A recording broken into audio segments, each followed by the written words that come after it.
there are infinities even greater than us. And some of these greater infinities are parasitic in nature. So we decided to create a physical anchor, the man says. And that anchor is me, Barry says. Indeed, now with you as a physical anchor. We the speed force exist both as a temporal force and a physical force, making us truly indestructible, and now we have become the greatest of infinities, the man says. So you are saying, I just don't harness the speed force. I am the speed force. Barry says, shocked by his own revelation. Yes, why do you think it took an eternity for you to get out of here? You needed to assimilate us, then become us, and then transcend us. The moment you surpassed us by catching the lightning, we as a whole ascended to a completely new plane of existence. Beyond the multiverse. Into the omniverse, the man says. But why me? Barry asks. Because only you had the potential to surpass the limits of our infinite power. We needed a soul that transcends destiny to become a part of us, the man answers. That face. Why does it feel so familiar? Barry asks.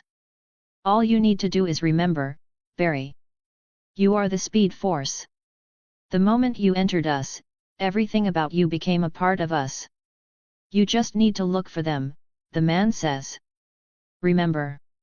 I need to remember. Barry murmurs and suddenly he switches places in an instant. He is now standing where the man was before, and as he looks up front, he sees himself. Barry Allen. He then looks down at his hand and sees that he is wearing motorcycle gloves. He touches his face and feels his hard beard. He then turns to look at his reflection in the mirror and he sees the man he was talking to staring back at him. It was me all along, Barry now realizes why this face felt so familiar. It belonged to him before he died and became the speed force. Suddenly, he hears sounds of laughter around him. The empty room is now filled with children playing around, hopping on their beds, chasing after each other, and playing with their toys. He then looks at the bed next to him. This used to be his bed when he lived in this orphanage. He was an orphan in his past life. He grew up surrounded by these walls. The scene changes again. He sees the granny from the picture. She is taking care of him. He sees himself reading superhero comics and being inspired to do and be good. He sees himself growing into a teen and carrying on the same passion. He then becomes an adult and begins contributing to the society. Helping the needy. Did charity work and donations, and always came back to his orphanage to help the children who lived there. But even as an adult, his passion for comic books never died. Flash was still his favorite superhero. He always wanted to know how it feels running so fast, and that is why he got into motorcycling. As it's the closest thing to running at high speeds. Who would have thought that his want for speed would kill him? But it also turned him into the Flash. It's all coming back to me, Barry says as he remembers his past life once again. His life as Stephen Myers. _______________. Barry opens his eyes again and this time he sees the ceiling he saw before going back to sleep. He is back in his apartment and he sees that the sun is out. I can't believe all this is real, Barry says as he now remembers his past life.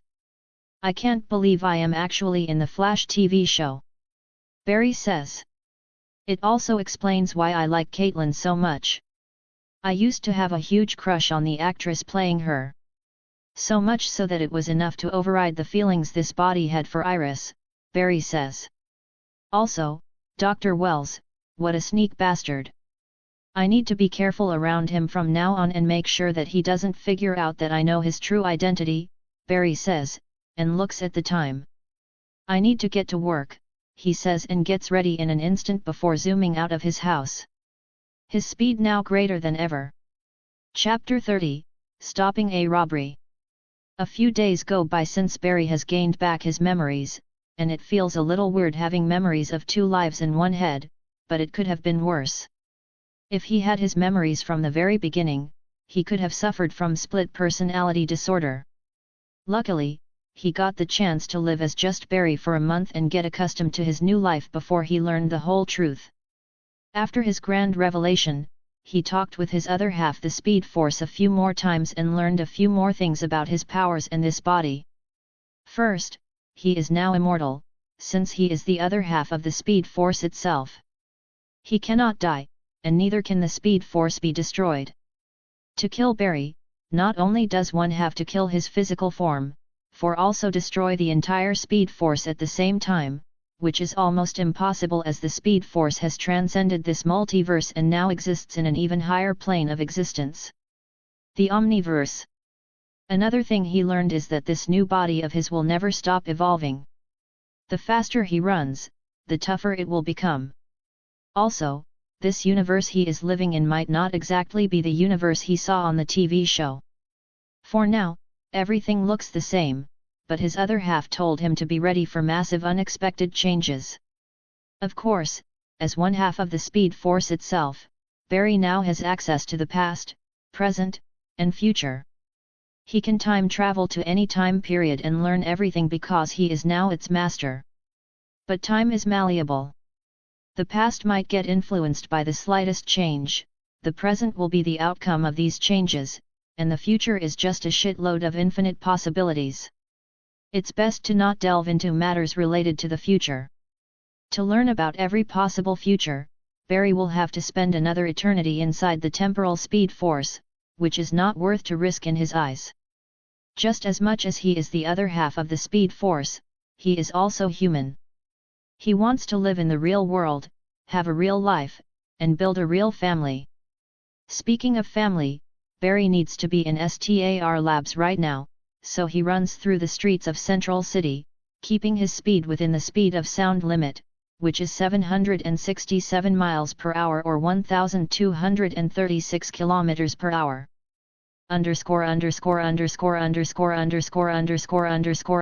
Underscore. Barry returns to S.T.A.R Labs and finds Caitlin, Cisco, and Dr. Wells in the cortex. Barry's arrival gets their attention. Mr. Allen, you are here. We should continue with your training, Dr. Wells says. Barry looks at him and wonders how can a man put on such a straight face while deceiving everyone around him. What is it, Mr. Allen? Dr. Wells asks. Nothing, let's continue with the training, Barry says. Also, Mr. Allen, have you had any encounters with the Speed Force recently? Dr. Wells asks, as he piercingly gazes at Barry. No, not since that incident, Barry refers to him accidentally killing the mist. Today's training will focus on your mental speed and multitasking ability, Dr. Wells says, rolling away to prepare a few things for Barry's training. But Barry is much more interested in someone else right now. Hey, Barry says, smiling at Caitlin. Ever since the kiss they shared, they haven't talked about it, mostly because Barry was busy dealing with matters related to his other half. But now he is ready. Hi, Caitlin smiles back at him, but only for a second before walking past him. Barry is confused by her actions. This is the same Caitlin whose face would light up every time while talking to him. Did I do something? Barry questions, scratching his head. Wait, is she mad because I didn't come forth to address what happened between us? Shit. Barry starts panicking a little. He really likes Caitlin and doesn't want to mess this up. Cisco, is Caitlin okay? Did something happen to her that I might not be aware of? Barry asks Cisco just to confirm if her avoiding him is related to something else. I don't think so. Is something wrong with her? Cisco asks back. No. Nothing, I just thought, never mind. Barry dismisses it and begins his training. Underscore. Barry runs around the lab doing multiple tasks simultaneously, playing chess with Dr. Wells, table tennis with Cisco, and the operation game with Caitlin. Though Barry did great keeping up with Cisco and Caitlin, he struggled a bit on the chessboard against Dr. Wells. As a speedster, his mind can operate at a much faster rate than any human. Barry enters super speed and begins calculating every possible move that he can make on the board and every possible response Dr. Wells has in his arsenal. And with his speed thinking, he manages to find the only way this game could lead to a draw. As for winning, he has no chance because Dr. Wells' position is a lot better. Unless Dr. Wells makes a mistake, which he doubts, this will end in a draw. Barry zooms to Cisco before the ping-pong ball goes over the table and hits it back, defeating Cisco. Then he runs to Caitlin, takes a moment to admire her, and continues the game before going back to Dr. Wells and playing a move. He has already thought of every move he can play, so now he just needs to go with the flow of the game. The chess game soon physically ends in a draw. Armed robbery at 4th and Collins, Cisco says as he sees a crime alert on the screen.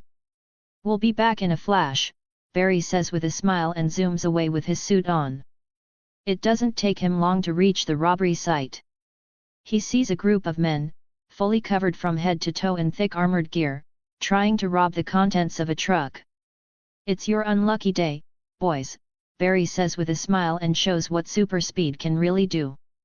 He gently taps the robbers one after the other, knocking them out cold. He then takes away their guns and cuffs them all up, before making them sit next to each other against the truck on the road. It all happened within a second. Barry stops. All done here, guys. Where are the cops? Barry talks into his earpiece. They will be there in a few minutes, Cisco answers. A few minutes. That's quite long, Barry says swinging his arm and looking around when his eyes meet with the guard who was assigned to protect the contents of the truck. He was on his knees held at gunpoint just a second ago, and now his attacker is sitting knocked out against the truck, next to his robber buddies. The man can't believe what he just witnessed. Chapter 31, It was a mistake. It's you, the guard says pointing at Barry. Hey! Barry says as he waves his hand at the guard. Barry wanted to stay behind and make sure that none of these robbers run away before the police arrived, forgetting that there is someone else here as well. The guard has already seen him, so there is no point running away. You are that blur that's been running around the city saving people, the guard says excitedly. Yeah, that's me. Barry replies. Hearing the enthusiasm in his voice, Barry can't help but smile.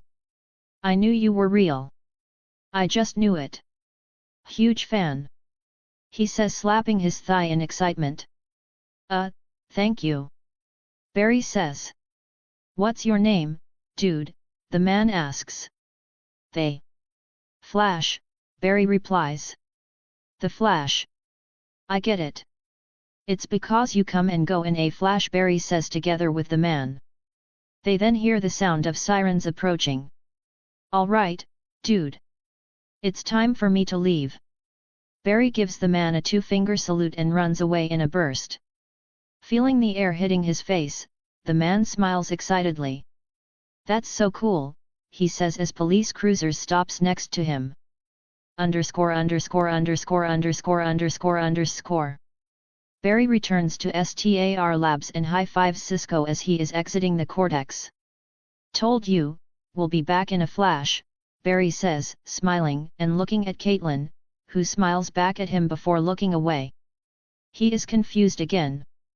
It is very evident that she is avoiding him. Good work out there.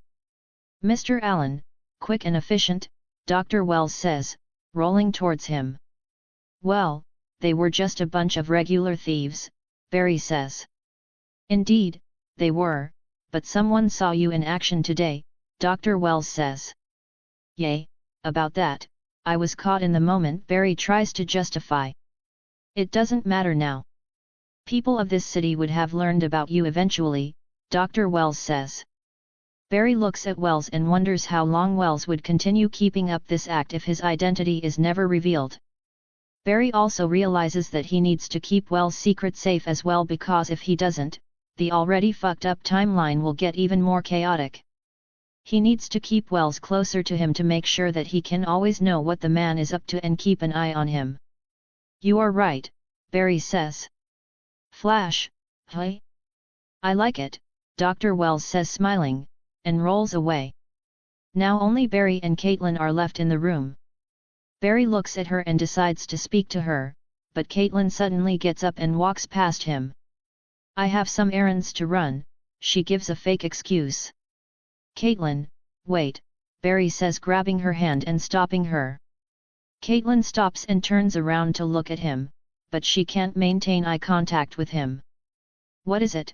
She asks. I noticed that you have been avoiding me these past few days, Barry says, getting close to her while Caitlin stares down. I don't know what you are talking about, Caitlin says. You can't even speak to me while looking me in the eye. Tell me what's wrong so we can work this out, Barry says. I don't want to talk about it right now, Caitlin says. Is it because of the kiss? Barry asks her directly. Caitlin turns red as she looks up at him. What do you want me to say? She asks. Why are you being so distant? I thought we were. It was a mistake, Barry. That kiss, it happened because we both were overwhelmed with emotions, she cuts him off.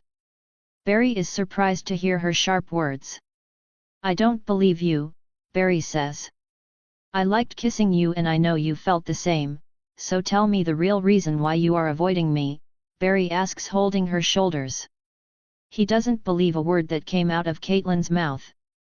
Caitlin stares into Barry's eyes, and her expression softens. I can't do it, Barry. I really like you, but I cannot do this again. I know it's selfish of me, but I don't want to go through the same thing I went through with Ronnie. Unlike Ronnie, who was just a structural engineer, you go out there running to face danger every day, and every time you do it, I fear for your life. I don't want to get too close to you, and if someday something happens to you, I won't be able to live through it again, she says, tearing up. She then turns her back and leaves as Barry watches, scratching his head. His budding love story has been snipped right in the bud. Underscore. Leonard Snart has been planning to steal the Kondik dynasty diamond for months now. He had planned for everything.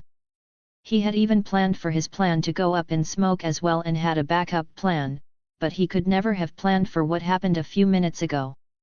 Before he knew it, he was knocked out cold during his robbery attempt. And now he is here, being stared down by police with his hands cuffed. You are going in for a long time, Snart, a police officer says, looking down smugly at Snart. Snart gives the officer his cold look as his attention is drawn towards a conversation. It was the red blur who had been running around the city helping people.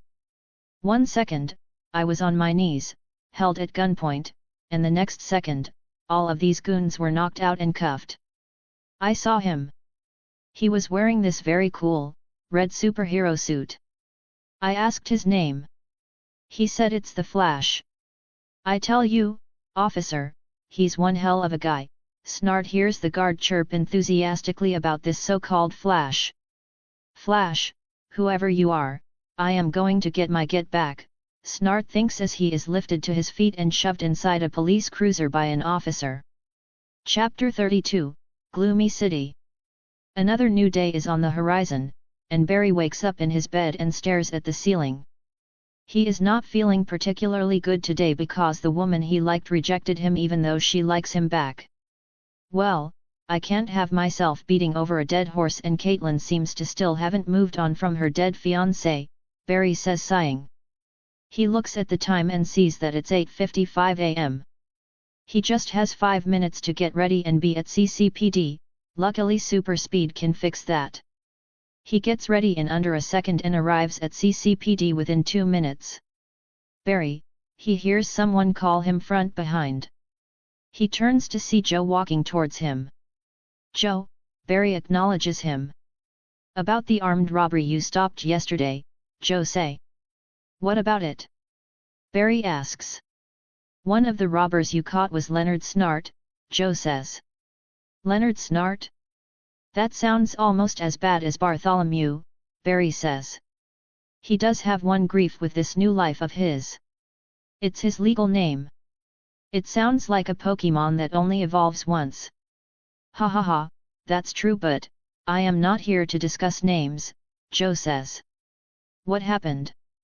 Barry asks. Well, while he was being taken away from the scene, he escaped, Joe says. How? Barry asks, surprised, as he made sure to cuff every robber. He had some kind of EMP device hidden underneath his shoe. He detonated it, causing the car to flip, and he managed to escape. The officer driving is in the hospital, Joe says. Shit, I should have checked for everything after I caught them, Barry says. It's not your fault. The officers at the scene should have searched them before transporting them, Joe says. So where is this Snart guy now? Barry asks. He is hiding, but I don't think he will stay hidden for long. Snart has been deterred before, but once he goes after something, he doesn't stop until he gets it, Joe says. Well, lucky for you guys, this time you have the Flash in your corner, Barry says, smiling. The Flash? Is that what you are calling yourself? Joe asks, giving him the side eye. What, you don't like it? I think it sounds cool, Barry says. Coffee break, Iris suddenly walks in on them with 2 coffees in hand. Though I would bring Central City's finest Java over to Central City's finest, she says, trying to flatter them, especially her dad. Thanks. I'm off caffeine, Joe says, walking away and giving Iris the cold shoulder. Iris sighs, defeated, while Barry takes a sip of the coffee, enjoying the cold war that is going on between Iris and her dad. My dad's been mad at me ever since I told him about me and Eddie, Iris says. And I am surprised he hasn't strangled Eddie yet, Barry jokes. Iris punches his shoulder for making the joke, but hurts herself in the process. Ah! Why is your arm so hard? She questions, rubbing her fist. I've been working out. Barry says. Since when did you start getting into fitness? Iris asks, her voice laced full of doubts. Well, almost dying makes you question your life choices, Barry jokes. That will do that. Speaking of life choices, after taking all those journalism classes, I got an idea, Iris says. What is it? Barry asks. I started a blog, Iris says with a proud smile. What's it about? Please don't tell me it's about the streak. Barry already figures this out because he remembers this conversation he is having with Iris from the show. Though he doesn't have detailed memories of the show, he has a rough idea of the plot. He calls himself the Flash, Iris says. The Flash. That's a nice name. Barry says, and of course, he likes it because it belongs to his favorite superhero, which he is now. I know, right? Something incredible is happening in Central City, and the people of this city need to know that there is someone out there helping them. Rumor has it, that he stopped an armed car robbery yesterday. The guard of the truck talked to him and got his name, the Flash, Iris says. Like you said, it could just be a rumor, Barry says. Though he has no problem having Iris blog about him, he knows Joe is going to be a pain in the ass if Iris continues this. I was hoping that I could take a look at the file, and whoa, stop right there, I'm not going to discuss an ongoing police investigation with you, Barry says, dismissing her idea. Since when, Mr. Blabbermouth? Iris asks, almost offended by the ridiculous words coming out of Barry's mouth. His previous self has shared so many confidential police reports with her. Look, you do you, but trust me, writing about weird stuff on the internet is definitely going to attract some weirdos to your blogs, Barry says, smiling. Come on, help me out here, Iris begs. Knowing that if he doesn't help her, she will do something much more stupid, which might lead to more trouble further down the line. Fine, but don't tell Joe I helped you, Barry says. Thank you so much. Iris squeals happily and hugs him. Barry sighs and helps her with the robbery case for her blog. She will eventually become a famous journalist, and having a famous journalist as your personal PR is helpful. Iris leaves after getting what she needs, leaving Barry with a lot of work to do. Luckily, super speed has made life much easier than ever. He finishes all of his work before time and hands it over to Captain Singh, who is surprised by his efficiency. "Keep up the good work, Mr. Allen," he says, giving Barry a rare praise. With nothing to do, Barry decides to go on one of his runs. "Now that I think about it, I have never fully pushed myself. I wonder how fast I can really run," Barry murmurs to himself. Not wanting to alert anyone at STAR Labs, Barry decides to go suitless. He finds an empty alley to start, and then he sprints. Lightning sparks in his eyes as he enters flash time, and then he bolts. He leaves a long trail of white lightning behind him while immediately breaking the sound barrier. "This is just the start," Barry says, smiling as he hits Mach 2, then 3, then 4. His speed continues increasing as he completely leaves Central City behind him. Barry hits Mach 10, the fastest he has ever run till now, but he knows this is nothing compared to what he can achieve. He decides to let go of the mental reins holding him back and taps into his origin. His other half. The speed force. Instantly Mach 20, then Mach 50. His speed keeps increasing. And then he finally stops after 4 minutes of running. His shoes suddenly burst into flames as he pushed them a little too much. The reason the speed force couldn't save them from the friction is because they were making direct contact with the ground. The amount of energy they observed was too much for his ordinary shoes to handle. "Hot! Hot!" she yelps and throws away his shoes to the side and watches them burn. "I need to find a new pair of shoes," Barry says, and then begins looking around. The city he is in right now is much gloomier than his. "What a gloomy-looking city," Barry says. Chapter 33, Catching a Cat. "What a gloomy-looking city," Barry says as he sees the clouded sky which is barely letting any sunlight touch the ground. The city, though massive, feels silent. "Where did I run to?" Barry questions himself as he looks around. Not wanting to walk around barefoot, he enters flash time, runs around the block, and finds himself a shoe store. He goes in and out in a jiffy, leaving behind some money while taking a used pair of shoes to wear. With a new pair of shoes on his feet, Barry walks around and finds a small roadside store selling newspapers. Curious, he walks up to it and picks up a newspaper. $2, the show owner says, glancing at Barry. "Here," Barry hands him $2 and looks at the headlines. "Joker escapes Arkham Asylum." "Shit, I am in Gotham," Barry thinks, but he is also excited to be here. This city is home to one of the most famous superheroes of all time. This city is Batman's home. Now that he is here, he doesn't want to miss anything. He goes through the newspaper very quickly, as he did pay for it. He then puts it to the side and leaves. Barry takes his time walking around the city, experiencing Gotham for the city it is. While the richest part of the city is the most extravagant thing he has ever seen, the poor part of the city is way worse than he expected. Being the kind soul he is, he can't help but pity these people who are struggling to scrape by. Barry arrives at the heart of the city and sees people walking around, and traffic everywhere. This part of the city isn't any different from Central City. The part of the city where both Gotham's poorest and Gotham's ultra-rich have no business personally being here.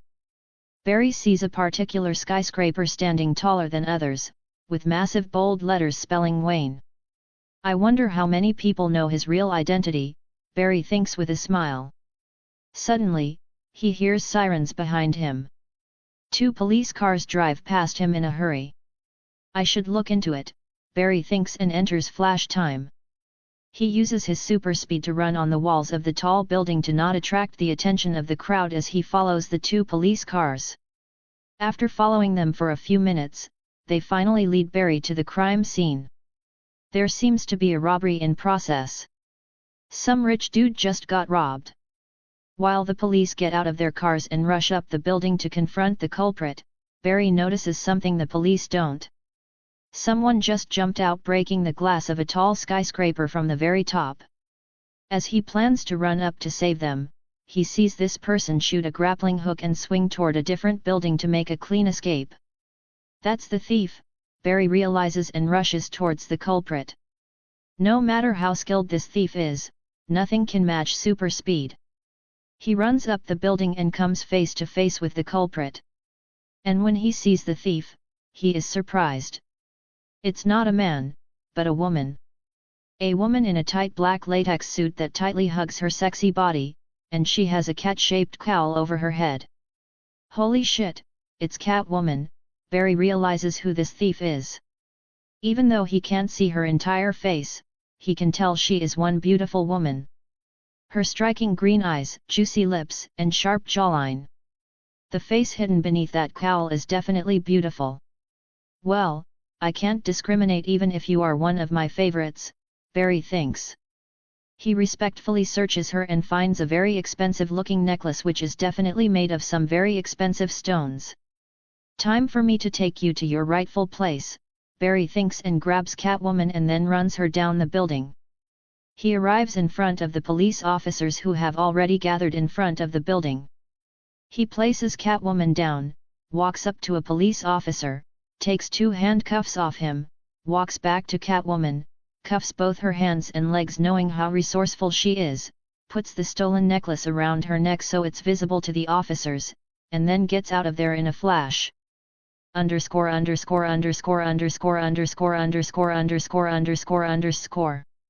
Selena Kyle aka Catwoman scored big today. Knowing that the Bat patrols the city at night, she decides to switch her game and rob during the day. And it was successful. She got her hands on a piece of jewelry that will go for millions. She struck rich.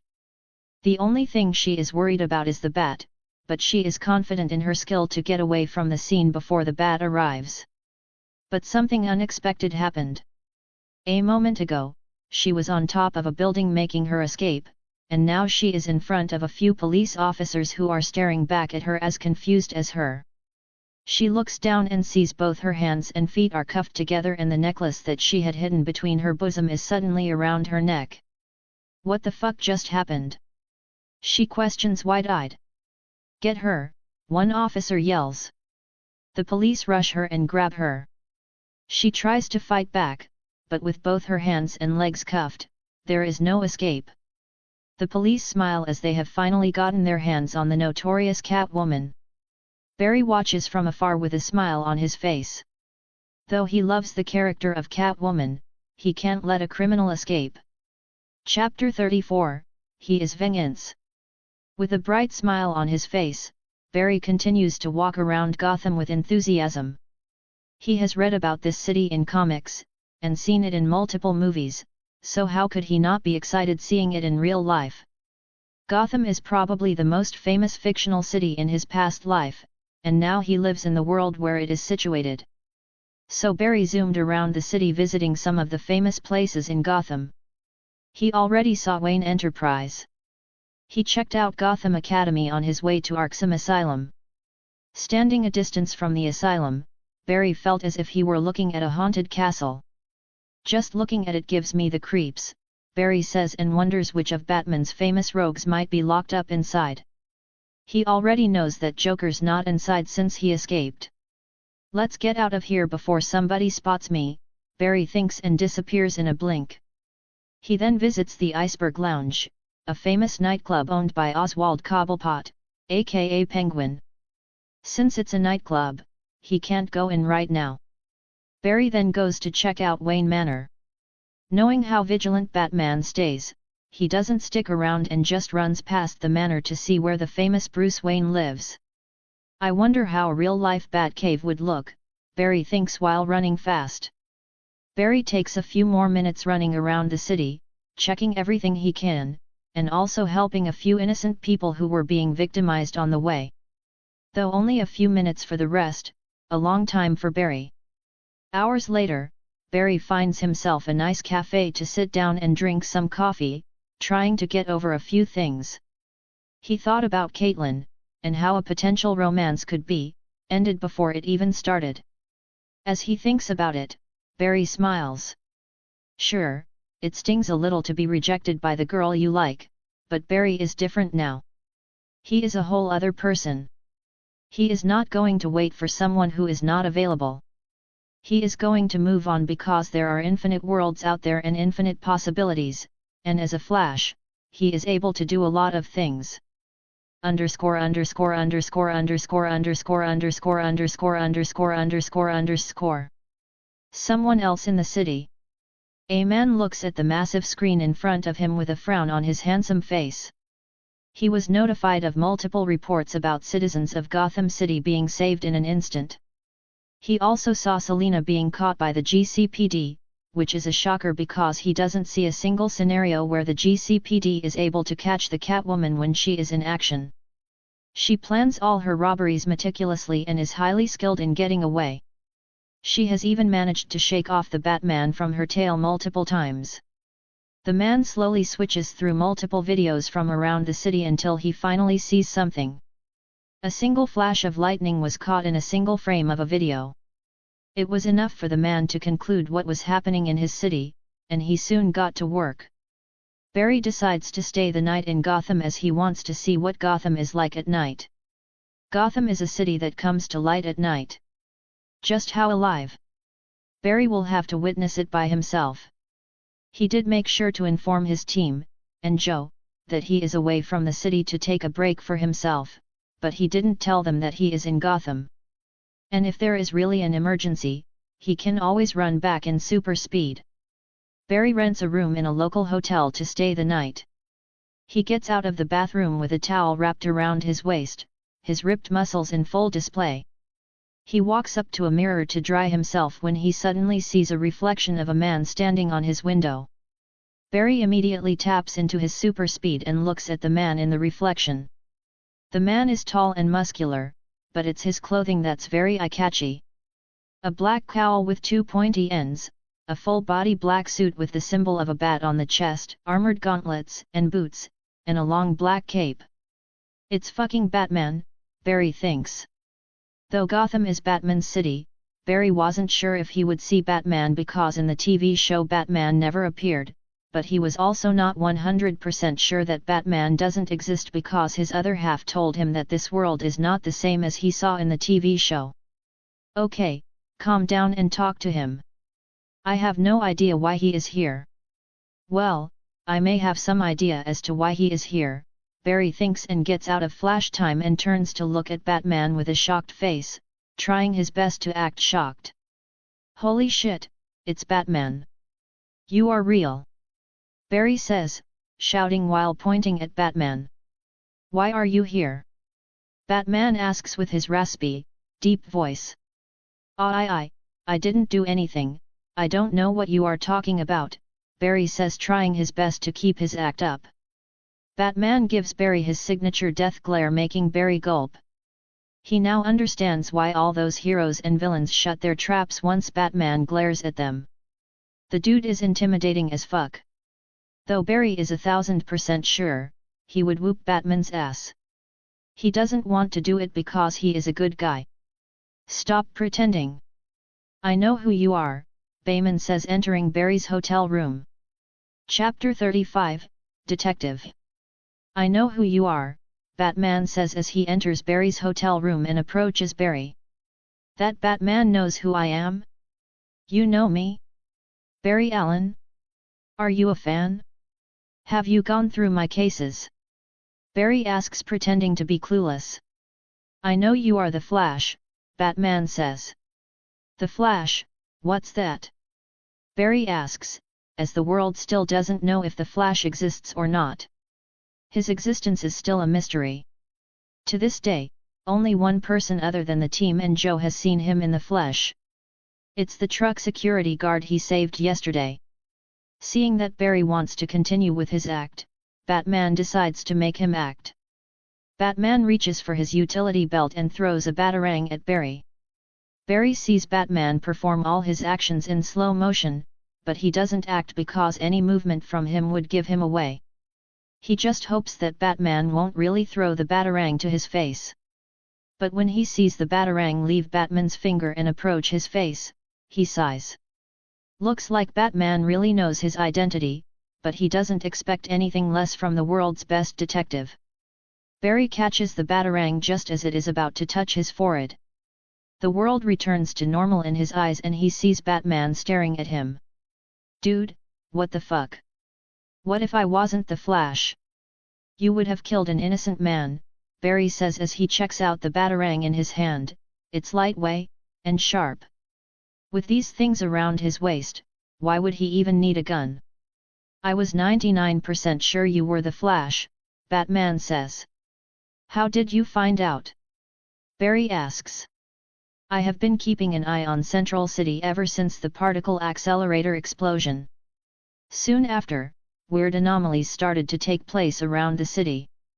9 months later, the red blur showed up, at the same time you woke up from your coma. My satellite frequently detected frequent supersonic booms triangulated at 3 points, one CCPD, one STAR Labs, and one which I assume is your place. You work at CCPD as a forensic specialist. During your coma, you were treated at STAR Labs. Your name is registered as a tenant for one of the apartments where the sonic booms triangulate. All 3 places, one common factor. You, Batman says. Barry is impressed, hearing Batman's method of finding his identity, but he is also not surprised.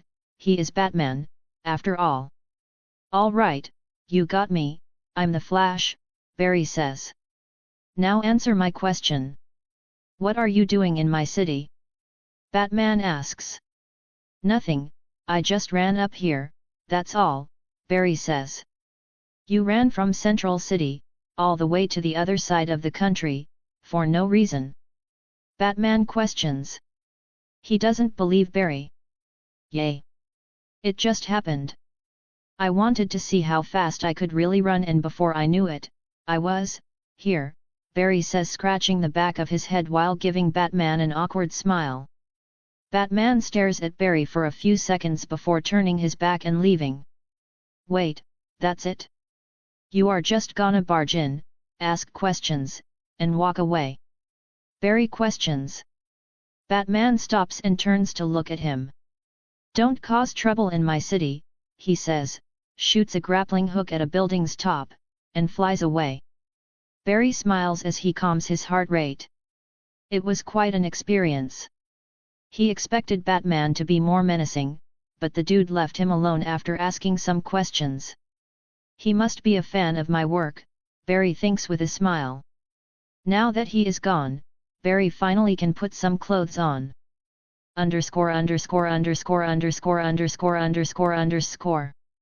It's nighttime and Gotham City is livelier than ever. Barry is on the streets as he marvels at how the city seems completely different. Unlike its gloomy day, the city seems even brighter under the artificial lights produced by the city's infrastructure. But at its core, Gotham is much worse at night. Crimes skyrocket to another level, and even though the criminals fear Batman, he is just one man and he cannot be at all places.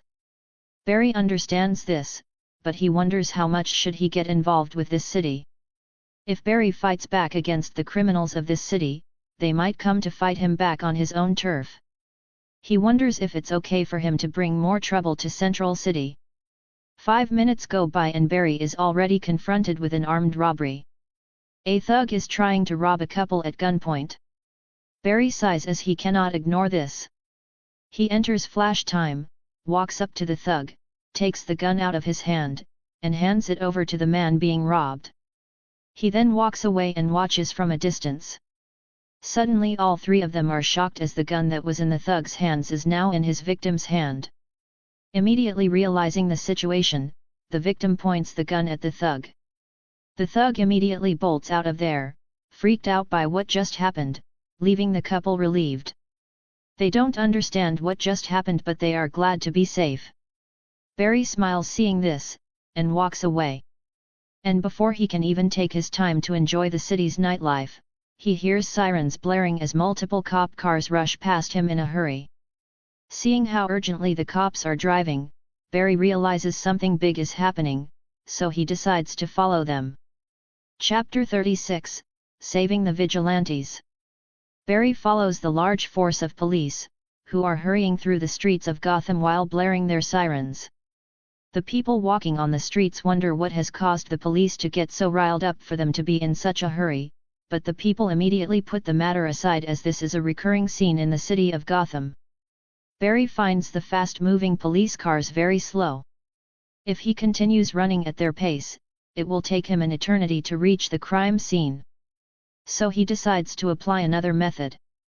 The world around him comes to an instant halt, and he begins running, breaking the sound barrier in his very first step. Hitting incredible speed in an instant, he begins covering every part of the city within seconds before he finally stumbles upon the supposed crime scene. He sees police cars parked outside a large warehouse and police officers have completely barricaded the entire area, surrounding every side of the warehouse. Barry sees police officers taking cover behind their own police car doors while they have their guns pointed at the warehouse. Looks like a very tense situation, Barry thinks, as this is a lot of police. It feels like a terror attack. Without giving it a second thought, Barry runs into the warehouse without a single officer realizing. Barry enters the warehouse and sees pure carnage. Over 100 guys, all wearing clown masks and weapons in their hands, and their target, 2 people who are trapped right in the middle. They're back against each other as they face the entire horde of clowns. It's Batman and Robin. With everyone frozen in time because of his speed, Barry sees the awkward stance of both Batman and Robin. Though they are extremely good fighters, facing over 100 men all at once is taking a toll on their bodies. They have already managed to take out half of their assailants, but from the looks of it, they won't survive for long. They need to get out of here. Luckily for them, the world's fastest man has arrived at the scene. Barry looks at the clown-masked goons and cracks his knuckles with a smile and then walks up to them. With Flashpoint in play, he walks up to every good and lightly taps them to knock them out, because if he punches someone at the speed he is walking around, he will explode their heads. After lightly tapping everyone, he walks up to Batman and Robin, turns them around, grabs both of them while enveloping them inside the Speed Force, and then takes them out of the warehouse, far away from the crime scene. Inside the warehouse, all clown-masked goons immediately suffer from a blackout and collapse on the ground. While far away from the scene, Batman and Robin suddenly experience something they have never felt before. The scene in front of their eyes completely shifts from a horde of crazy, psychotic goons to an empty, dark alleyway. Robin suddenly feels his world spinning while Batman is very composed. "Shit, that was close," Barry suddenly speaks, grabbing both their attention. Robin flinches, jumps back, and takes a defensive stance while Batman slowly turns around to look at Barry. "Who are you?" Robin shouts with his electric batons in hand. Before Barry could answer, he smelled burning rubber. "Come on, not again," Barry said as he looked down at his new, used pair of shoes, catching on fire. He immediately removed them and threw them to the side. "I didn't need your help," Batman says in his usual rough, deep voice. "From the looks of it, you two were getting your ass handed by those clowns." "You were clearly outnumbered," Barry says. Batman just grumbles without saying a word, glaring at Barry. "Who is this guy, and how did we get here?" Robin asks, still confused by the sudden change of scenery. "You must be Robin. I thought you would be a lot smaller," Barry says, looking at the teenager dressed in red and green with the iconic black and yellow cape. "So, what next?" Barry asks, looking at Batman.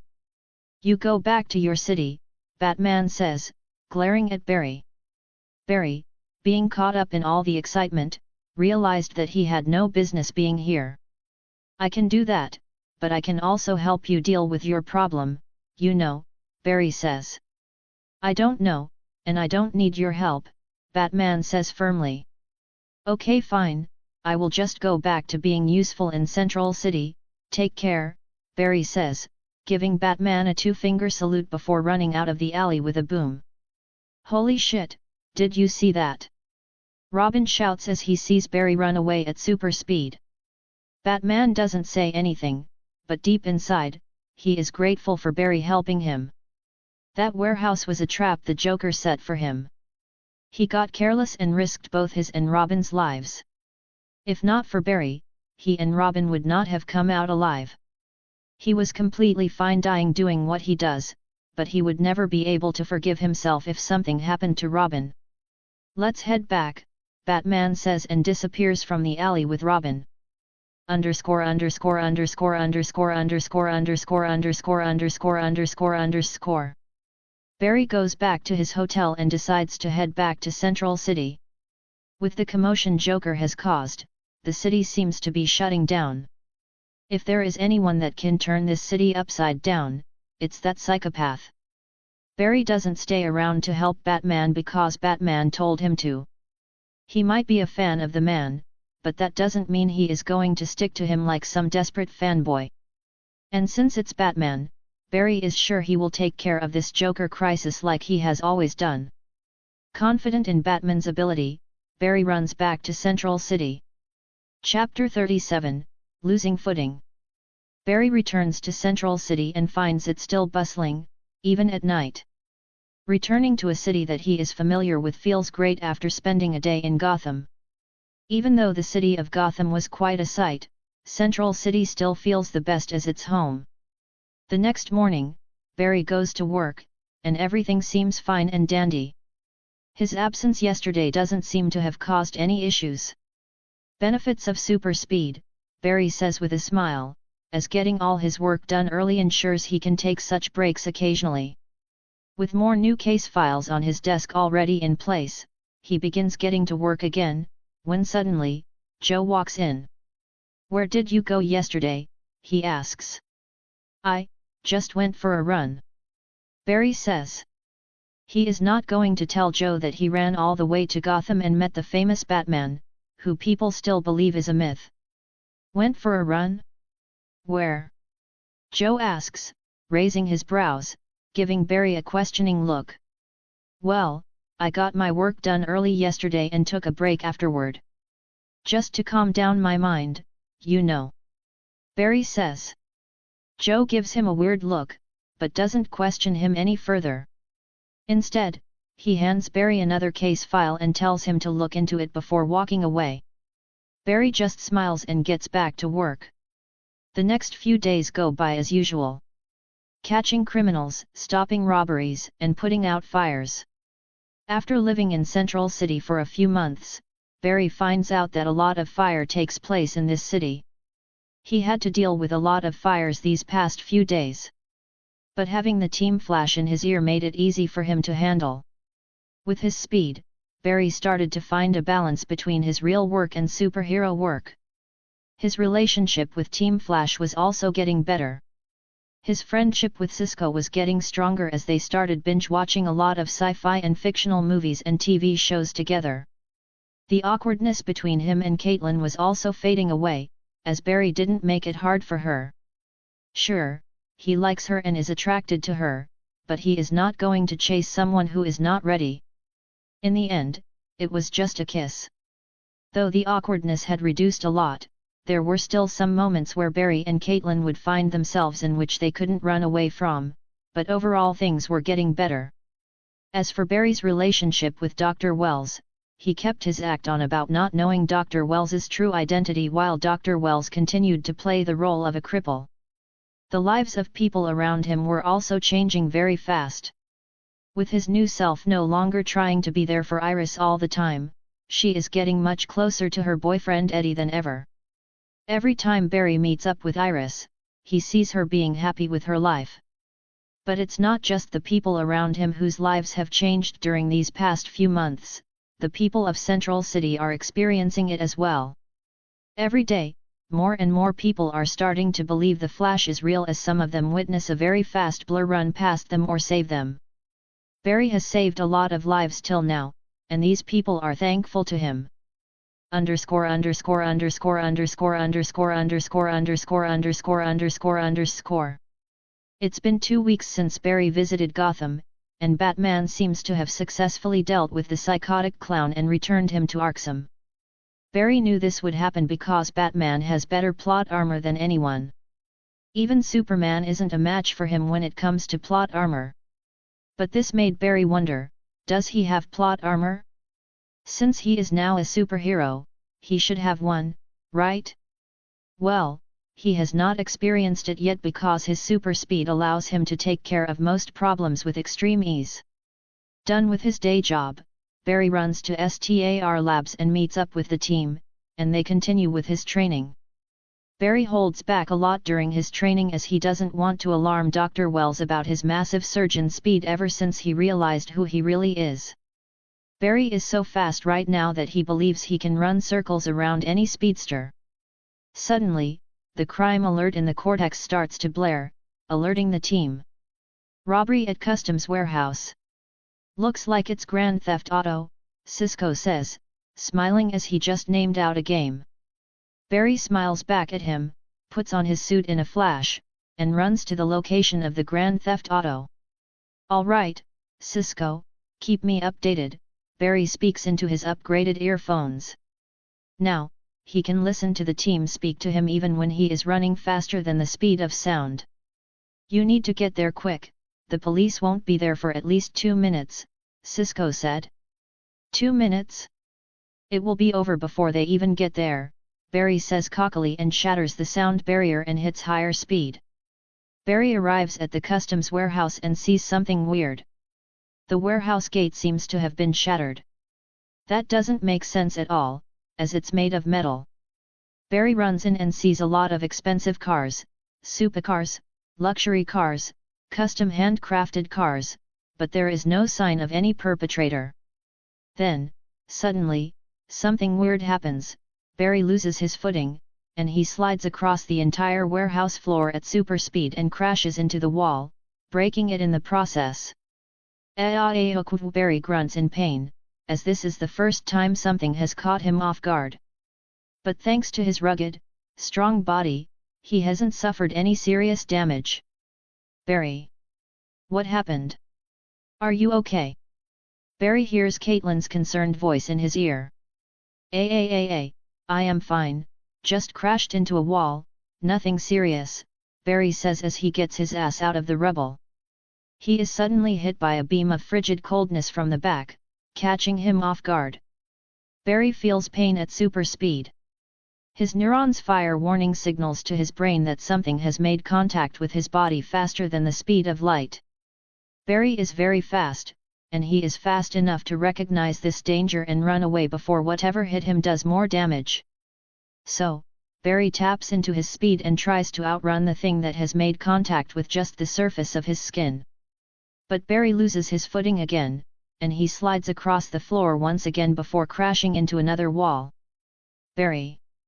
The team gets concerned as they notice unusual spikes in Barry's vitals in their systems. Barry is confused. He looks down at the floor while he is still down and finally realizes why he is losing his footing every time he tries to run. The floor is covered with ice, but the layer of ice is so thin and smooth that it's transparent, and with the absence of light, it makes it even harder for Barry to see it. Chapter 38, Shattered Ice. Crashing into walls twice at super speed is not something people can walk away from alive, but Barry can. But that doesn't mean it doesn't hurt. Suddenly, he is hit again with the strange beam. He tries to get away, but the icy floor underneath his feet doesn't allow him to run away. He gets hit by the bright, cold beam. Barry screams in pain as he feels the cold beam damage his suit and then burn his skin. Groaning, Barry places his hand against the rubble and turns his body over the broken ice layer to look at his attacker. He sees a man with very short hair, wearing thick goggles and a dark blue coat and holding a very intimidating-looking gun in his hand. Nice to meet you. Flash, the man says, walking towards Barry. Barry looks at his feet and sees that he is wearing spiky shoes, allowing him to stand on the icy floor. Barry felt the frostbite pain on his skin, but his healing factor was doing its job, and he was healing fast. I forgot about this dude, Barry thinks, seeing the man. He finally realizes who this is. Leonard Snart. He thought the name was familiar, and now it's kicking in. Leonard Snart, Captain Cold. And who might you be? Barry asks, even though he knows who this man in front of him is. He can't believe that a guy with a gun got the upper hand on him. Well, he was getting cocky, but the trap Snart put on for him is very good. An icy floor in dim lighting, how could Barry have seen it or guessed? You might not know me, Flash, but let me remind you who I am. You remember the robbers you stopped a few weeks ago? I was one of them, Snart says while keeping his distance from Barry, but he is not that far either. So, you want revenge? Is that it? Barry asks, smiling at Snart. Snart sees the smile on Barry's face and smiles as well. You can consider it as revenge, but this is something more, Snart says. What could a petty criminal like you want other than revenge? Barry tries to rile him up as his mind is working at super speed to think of a solution to deal with this slippery floor. I am no petty criminal, Flash, and I just proved it by taking down the fastest man alive, Snart says, not bothered by Barry's provocation. Now what, are you going to kill me? Barry asks. Barry, what are you doing? Get out of there! Barry can hear Caitlin screaming at him, but he ignores her. If he can get away from here, he can easily catch this dude. The problem right now is his mobility. Guys, I am fine. It's just some normal dude who wants to play supervillain, Barry speaks into the comps while smiling at Snart mockingly. Provocation won't work on me, Flash. But I do want to say something before I put an end to you, Snart says. What do you want to say? Mr. Guy with a gun? Barry asks, but his mind finally thinks of something that will get him out of this mess. Funny guy, but serious Flash. I want to thank you, Snart says. Thank me, after blasting me with an ice beam? That's very sweet. Your girlfriend must be lucky. I wonder how you express your feelings to her, Barry says as he continues to provoke Snart.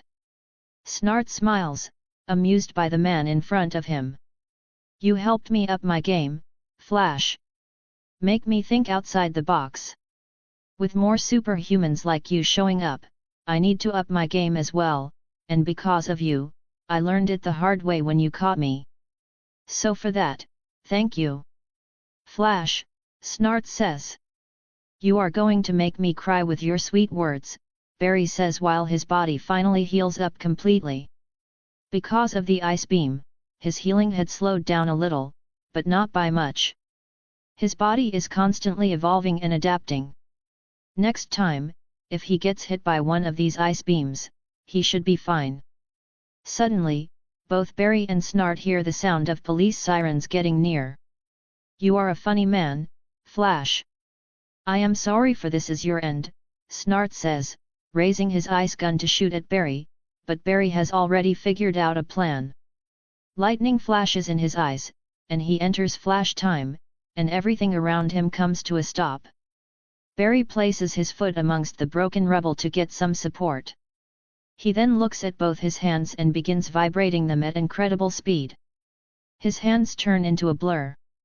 This should work, he says and places his vibrating hand on the icy floor. Barry sends high-velocity vibrations into the floor, which releases an incredible amount of energy. And then he sees it, the thin layer of ice that Snart had carefully applied to this floor crack under his hands, and then the cracks immediately start to spread across the whole room like a spider's web. And as Barry returns to normal time, he sees the cracks spread across the icy layer in an instant and suddenly explode, sending tiny sharp shards of ice everywhere. Leonard immediately covers his head with his hands as he hears the sound of the shattering ice. He feels some of the ice hitting him, but luckily for him, he has a thick coat on. As Leonard brings his hands down to see what just happened, he sees Barry standing on his feet with a smile on his face. Ah, shit, Leonard Snart says as he is smart enough to realize that he is fucked. Indeed, Barry says, smiling before walking up to Snart at super speed.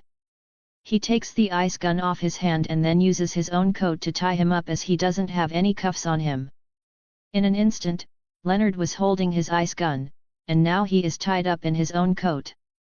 He gives the Flash an annoyed look. You win this time, Flash, but I will get you next time, Snart says. I doubt it, Flash says with one final smile on his face before running out of there. The police soon arrive at the scene and see tiny broken ice shards everywhere, and right in the middle is Leonard Snart, tied up in his own coat. Chapter 39, The Cold Gun. Barry returns to STAR Labs with his torn suit and the ice gun in his hand. He runs into the cortex and stops, creating a strong burst of wind and alerting the team. They all turn to look at Barry and see him tattered and his suit messed up. My suit!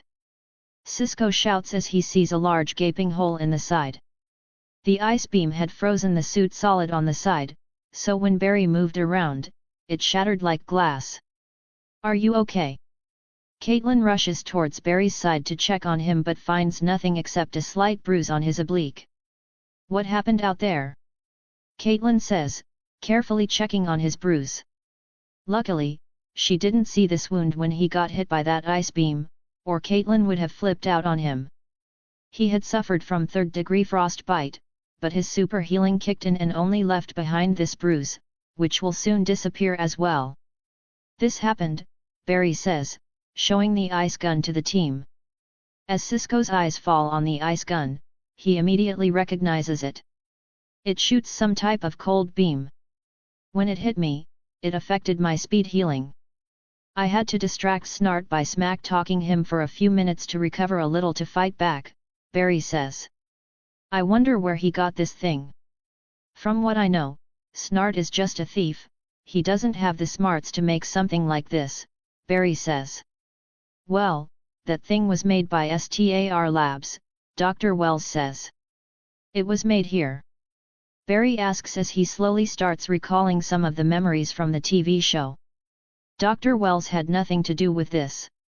I made the gun, Cisco says, taking all the blame on himself. Cisco looks hella guilty and is unable to maintain eye contact with Barry.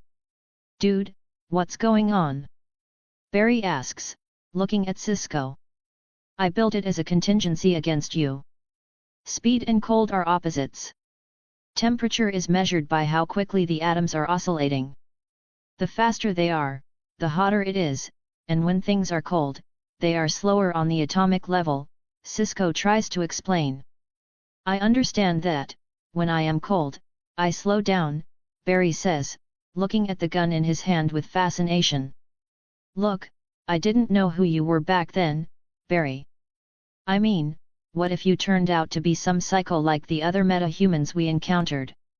Cisco says. I understand. You don't need to explain why you built it. If I were in your position, I would have done the same.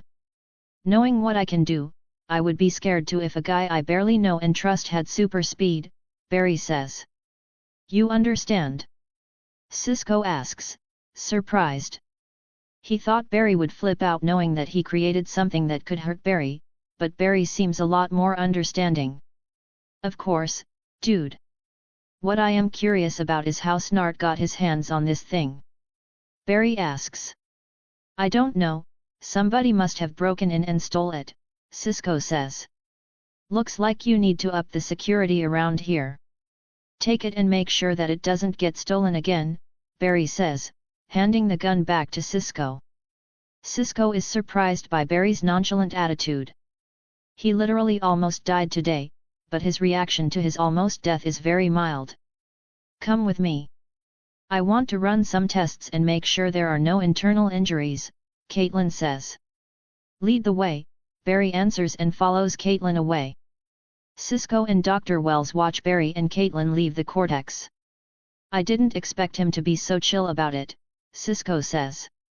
He really thought shit would hit the fan, but Barry handled it very maturely. Indeed. Dr. Wells says, as he feels that the Flash he knows is a little different from the Barry she is seeing now. The Flash he knew was emotional, but the Barry now was very logical. He even noticed the calmness Barry displayed during his fight against Leonard Snart. Something about this Barry Allen irked him. How much did my action in the past change him? Dr. Wells asks himself as he starts to notice the little changes in Barry's behavior. Mind you, this man has been stalking Barry for the past 15 years, watching his every step like the creepy stalker fanboy that he is. If anyone is going to notice the slightest change in Barry's attitude, it will be his most obsessed fanboy. Underscore underscore underscore underscore underscore underscore underscore underscore underscore underscore. Caitlin and Barry arrive at the med bay, and Caitlin starts examining Barry's body. He sits shirtless in front of her and watches her take test after test. As Caitlin does this, she can't help but keep checking out his physique. She notices that Barry's body has changed since the last time she saw him topless. She notices the increase in his muscle size and leanness. Barry is now looking like a fitness model you would see on social media who shows off their perfect body. Most of those are altered through Photoshop, but not Barry's. All his muscles are legit. Caitlin does her best not to get carried away while trying to calm her beating heart, but Barry is sharp enough to notice her predicaments. Seeing her act like this makes Barry conflicted. He can clearly see that Caitlin likes him a lot, and if he did push a little, he might actually get her, but he wonders, should he? As much as she likes him, she is also conflicted about her feelings between him and her dead husband. So Barry doesn't know if he wants to deal with that. He is sure that this conflict of emotions that she has within herself will arise in the future, and he is not sure if he wants to be a part of it. Chapter 40, Bullets. Caitlin runs some more tests on Barry and finds nothing wrong with him.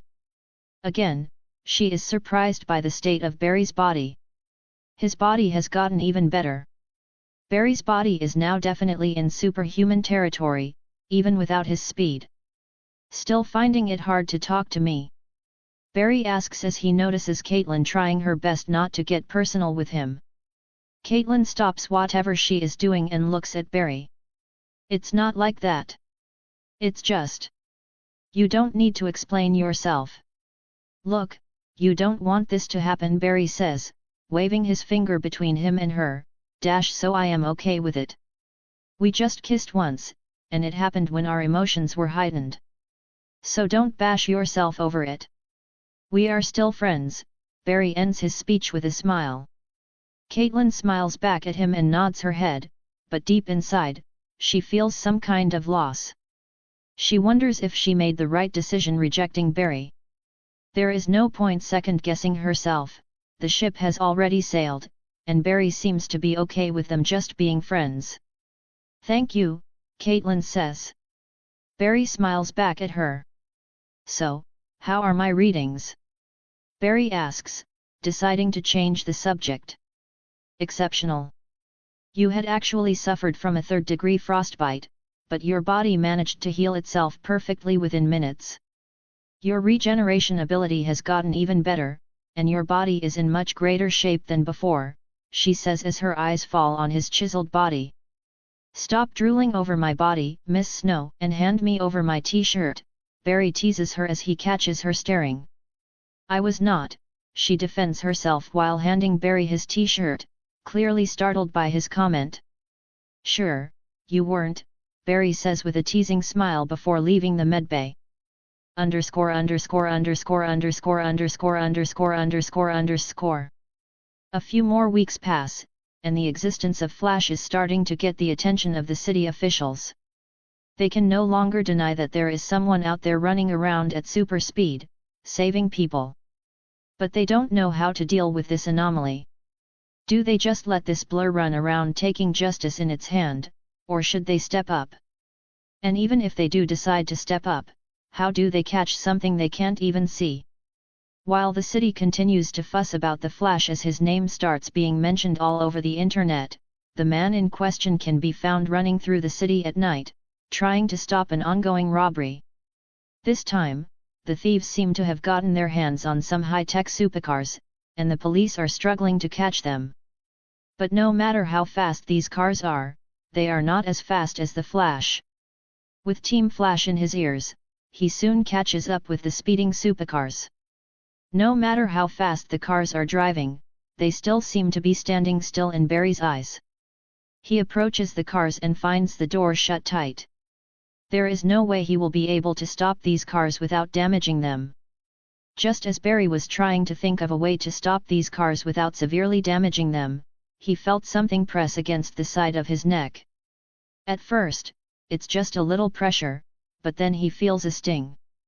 His neurons are firing at the speed of light, warning him about something trying to penetrate his neck. Barry immediately brings his hand to his neck and stops whatever is trying to pierce through him. Stopping the object before it penetrates even deeper, he looks at it and realizes that it's a bullet. Surprise flashes in his eyes as he realizes that someone was able to shoot at him while he is moving at super speed.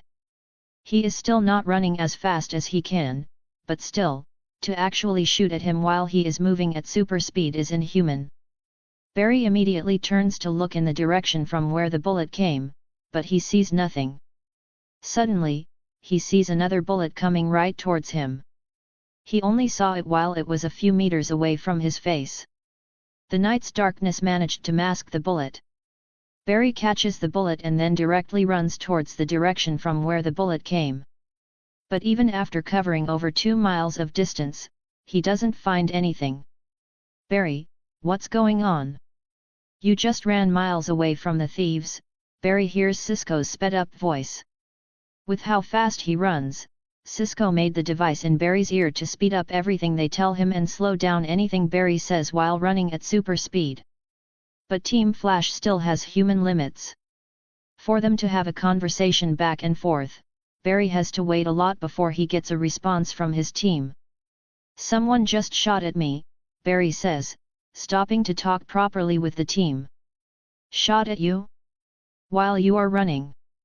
Nice joke," Cisco says. "I am not kidding, dude. I just caught 2 bullets, one of them almost penetrated my skin," Barry says. "Are you okay?" Caitlin questions, worried. "I am fine. Where are the thieves right now?" Barry asks. Since he can find the man that targeted him, he should at least stop the car thieves. "They are not far away from you. You should be able to catch up to them," Caitlin says. "All right," Barry says before entering flash time and going after the thieves. He soon catches up to them and breaks the windows of the supercars to drag the thieves out of the car and apprehend them. He couldn't think of any other way. It might cost some money to repair these shattered windows, but the cars will continue to be in fine condition. Chapter 41, Assassin. Barry returns to STAR Labs to find his team frantically running around, trying to extract the readings they got from Barry's suit. Barry stops right in the middle of the cortex, sending most of the papers flying. "What happened out there, Mr. Allen?" Dr. Wells asks, rolling closer to him.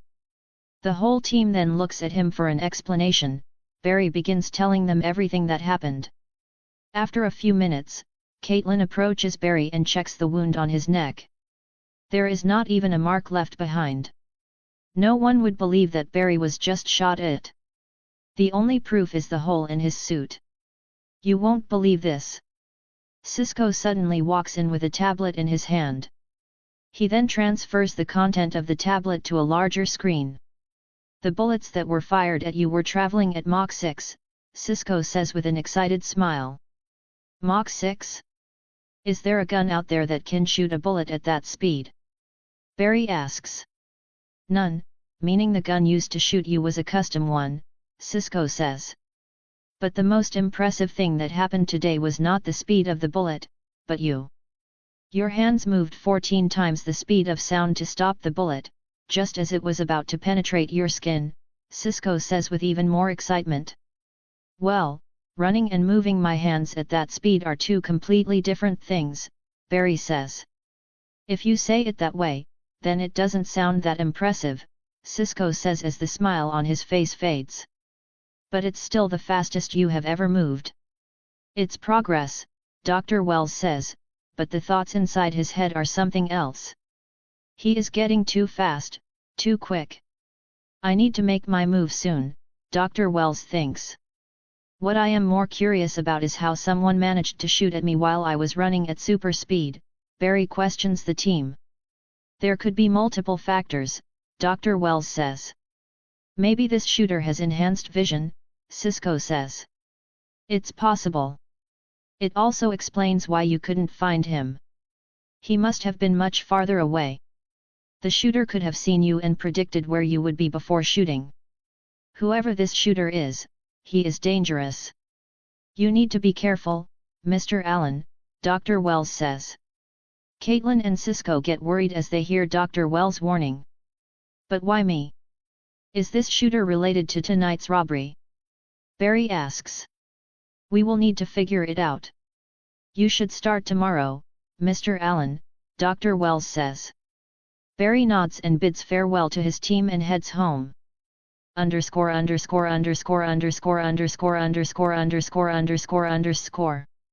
The next morning, he arrives at CCPD and finds Joe. So those car thieves last night? Were they the regular suspects? Barry asks. Yes, they are quite a notorious group who have built a reputation for dodging the authorities until they met the Flash, Joe says, smiling at Barry. Would you look at that? Looks like I have a fan in front of me, Barry teases Joe. Don't get over your head, Joe says, dismissing Barry's comment while still smiling. Is there anything else they are involved in or just Grand Theft Auto? Barry asks. Why, is there anything I don't know about? Joe asks. No. Just asking, Barry says. Come on, Barry, I know when you are trying to hide something from me. So out with it, Joe says, giving him that questioning look. Well, I suspect a Meta was involved with the robbery last night. I just wanted to make sure, Barry says. A Meta? What is it this time? Joe asks. I don't know. That is what we are trying to figure out, Barry says. He is not sure if this assassin of his is a Meta or not, but it's better to tell Joe it's a Meta so that he cooperates with him. Well, there was something weird about last night's robbery, Joe says as he recalls the scene of the robbery. What is it? Barry asks. Those cars belong to some rich elite who had hired the best relocators in the business. The security was extremely tight. So it was quite surprising that the thieves from last night managed to get their hands on those cars. They are good, but they are just thieves. They had never killed people before. But last night, it was carnage. Every security personnel was killed. Shot right between their eyebrows. Someone took out the security personnel before the thieves got there, Joe says. Do you know the type of gun that was used? Barry asks. Some kind of high-powered sniper rifle. Every bullet went in and came out from the other end, Joe says. It's him, Barry thinks. Do you know who this shooter is? Barry asks. No idea. We believe the thieves hired this killer to take out the security for them. We need to investigate further. I will let you know when I find out more, Joe says. Thank you, Barry thanks him and heads to his lab. He can now only hope that Joe can find something for him. His super speed is not going to help him regarding integration. Chapter 42, Bomb Threat. Barry couldn't do anything regarding finding out the identity of his assassin, but wait as Joe finished his interrogation. The only thing he could do is help the people of this city, catch some criminals, and save people from peril. Other than Joe, Team Flash were also trying to figure out the identity of our assassin. Cisco hacked into the CCPD database to find anything that could relate the assassin to the car thieves other than the Grand Theft Auto attempt that night, but they are down on their luck, they couldn't find anything. Barry became hyper-vigilant about his surroundings as the threat of someone getting the jump on him cannot be ignored. Barry is not worried about his safety because he is immortal. He just wants to catch his almost killer and figure out who is after him. The day flies by, with Barry keeping himself busy between work and superhero work. Underscore.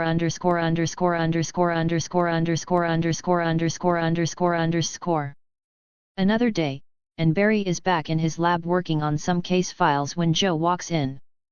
Noticing him, Barry stops his work and gets up from his chair. So, did you get anything? Barry asks. The thieves say that they were told to steal those cars by someone else, Joe says. By who? Barry asks. No idea. They say they were approached by a guy in a mask. He told them about the cars, instructed them to steal them and drive away after the security was dealt with, Joe explains. That's it? Barry asks. Well, they were told to deliver the stolen car to a warehouse at the outskirts of the city. I sent a few guys there, they found nothing. It's a dead end, Joe says, defeated. Barry is also not happy about this outcome. From what he has learned till now, it looks like someone hired these robbers to steal those cars just to get the Flash's attention. Looks like I really was the target from the very beginning, Barry thinks. He was still doubtful about someone coming after him, he thought that this sniper could be someone hired to assist the car thieves, but he was wrong. Whoever the mastermind is behind this Grand Theft Auto attempt and his assassination attempt is definitely after the Flash. Using the car theft as a way to lure him out and then kill him. After talking to Barry for a few more minutes, Joe leaves, and Barry gets back to work. Using super speed, he finishes all of his work early and hands them over to Captain Singh before heading to STAR Labs. Barry informs the team about Joe's interrogation results, causing worry amongst them, especially Caitlin, as she doesn't want another death of someone close to her. Maybe you should stay in STAR Labs for a few days, she suggests. Don't worry, whoever this guy is, he is after the Flash, not Barry Allen. I will be fine, Barry reassures her. Barry is right. Let him continue living his regular life while we try to figure out who our assassin is. Dr. Wells says, and gets to work with Cisco. Right now, the thing that matters most to him is Barry's safety because without Barry's help, he cannot return home. If anyone is going to kill Barry Allen, the Flash, it will be him. As the two leave, leaving Caitlin alone with Barry, she approaches him with concern. Are you really okay? She asks. I am fine, don't worry, Barry reassures her. Are you not afraid? Caitlin asks as she finds Barry's attitude towards the possibility of him getting killed quite carefree. If it was her, she would be freaking out. Actually, no. Day by day, I get stronger and faster, and I feel fearless. It's like death itself won't be able to catch me, Barry says, sharing his inner thoughts with her. Caitlin hears Barry's words, and her concern grows. The way Barry is talking makes it seem as if he is becoming something else. But she doesn't know how to explain it. And just like that, another day goes by, leaving Team Flash clueless about their next step. Barry is once again back to work in CCPD. Today is a busy day for Barry, as case files after case files are being piled up on his desk. Luckily, he has super speed to balance his real work and superhero work. Iris comes to meet him. They talk for a bit before she leaves with her boyfriend, which is now a known topic around CCPD. Joe's daughter is dating his partner. Iris and Eddie came out to Joe when Iris realized that she is very serious about this relationship. But Joe already knew about them. He is a detective, after all. It just feels like any other normal day to Barry when suddenly the police radio in his lab starts buzzing. Barry's eyes snap big as he hears the emergency. A bomb threat at the mall. Barry immediately puts on his suit and runs towards the Central City Mall with incredible speed. Barry suddenly stops, as he is already on top of the mall, and contacts the team. Guys, I am on top of the mall. What's happening? Barry asks as he looks down. He doesn't want to rush in without knowing the full situation. Barry. I just hacked into the mall's security cameras. Someone found an explosive right in the middle of the mall, and it's a serious one, Cisco says, worried. How serious is it? Barry asks as he looks down to find the police and the bomb squad finally arriving at the scene. The energy coming of this thing, it's some serious shit. It will wipe out the entire mall and everyone inside it, Cisco says. Barry's frown deepens, as this is more serious than he thought. The Central City Mall is massive, covering 70,000 square meters of land. What about the people inside? What's happening? Barry asks. I hacked into the mall's cameras. The people are panicking and are not able to get out. All the doors and exits of the mall are shut. Whoever is doing this must have hacked into their entire system, locking them all in. This is bad, Barry. Cisco says. Can you hack into it? Barry asks as he continues to watch the police make their move. They have also realized that every entrance into the mall has been shut down, and they are trying to get in. Barry, he suddenly hears Caitlin's voice.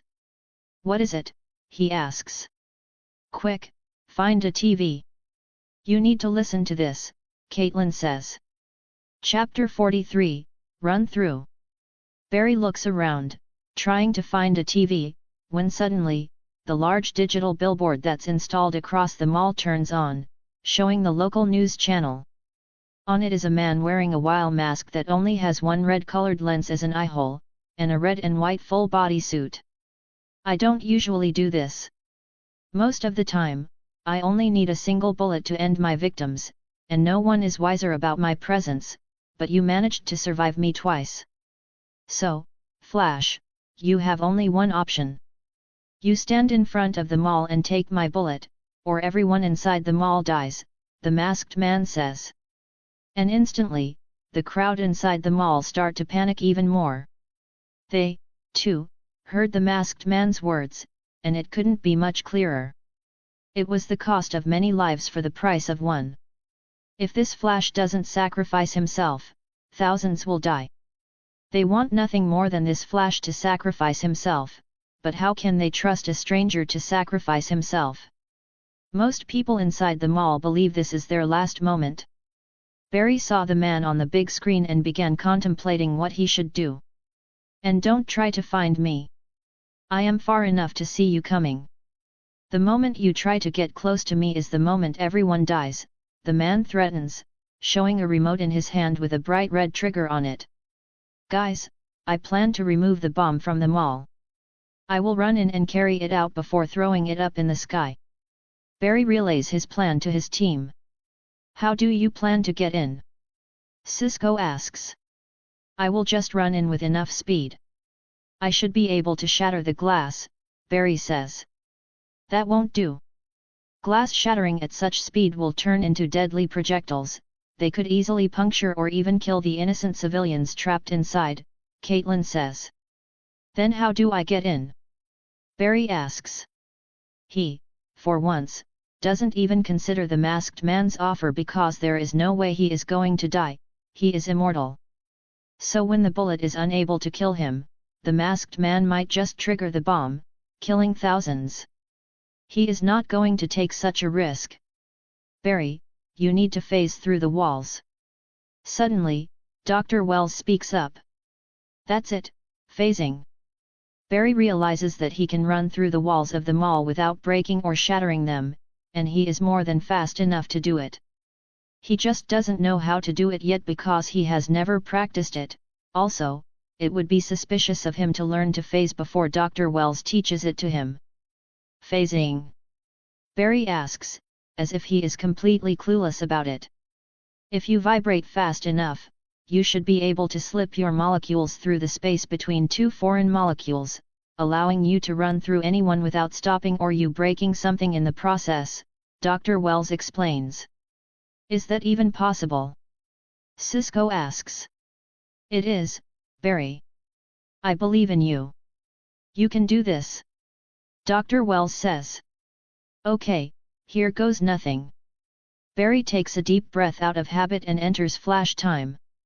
He doesn't need to connect to the speed force, he is the speed force. He is a living god, this should be as easy as breathing. With this mindset, Barry runs down the mall and begins circling it at super speed. He feels his entire being charged up by his own power, lighting coursing through his veins. He speeds up, breaking the sound barrier. Barry feels his body enter a state of excitement, every molecule in his body starts to vibrate at incredible speed, and with full confidence in himself, he turns and makes the run directly into the thick glass wall of the mall. underscore underscore underscore underscore underscore underscore underscore underscore underscore underscore. The police feel helpless because of their current situation. They don't know how they are going to save the people locked inside the mall. And after seeing the video play, they become more desperate. Some of them who still don't believe the Flash exists start praying for his arrival because, without the Flash, thousands of people who are trapped inside will die. Joe is in the front, standing with a worried look on his face. Unlike the other officers, he doesn't want Barry to come. Yes, it's selfish, but he doesn't want his adopted son to sacrifice himself. Suddenly, there is a loud boom that catches everyone's attention, and before their eyes, the police officers and everyone gathered in front of the mall see a long streak of white lightning suddenly surround the ball. Everyone present can't believe their eyes, they see the storm of lightning moving in circles around the mall. He is real. Eddie murmurs as he finally sees it with his own eyes. Even though he cannot see the Flash as he is moving too fast, the lightning trail is still present for them to witness. His girlfriend has been telling him about this Flash for weeks now, and he never believed her, and now he has no choice but to believe. And then suddenly, the storm of lightning disappears without a trace. Chapter 44, Who is he?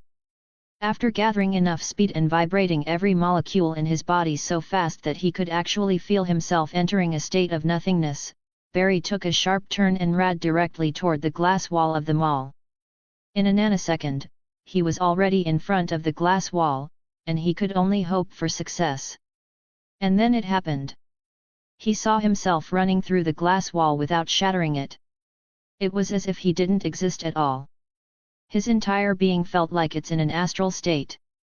As soon as Barry got in, he saw the faces of the panicked crowd, hundreds of people trying to push each other out of the way so that they could make it to the exit, hoping that they might find a way to escape.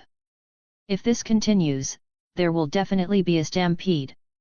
Barry can see children among the crowd, and they will definitely be the very first victims of the stampede. He has to take action now. Barry, in flash time, rushes to the middle of the mall and finds the bomb. It's a miniature nuclear fusion bomb. This just shows that whoever Barry is dealing with is one twisted man and he needs to put a stop to him. Without giving a second thought, Barry runs up to the bomb and removes it from its stand when suddenly Barry sees the light coming off the bomb actively start to get brighter.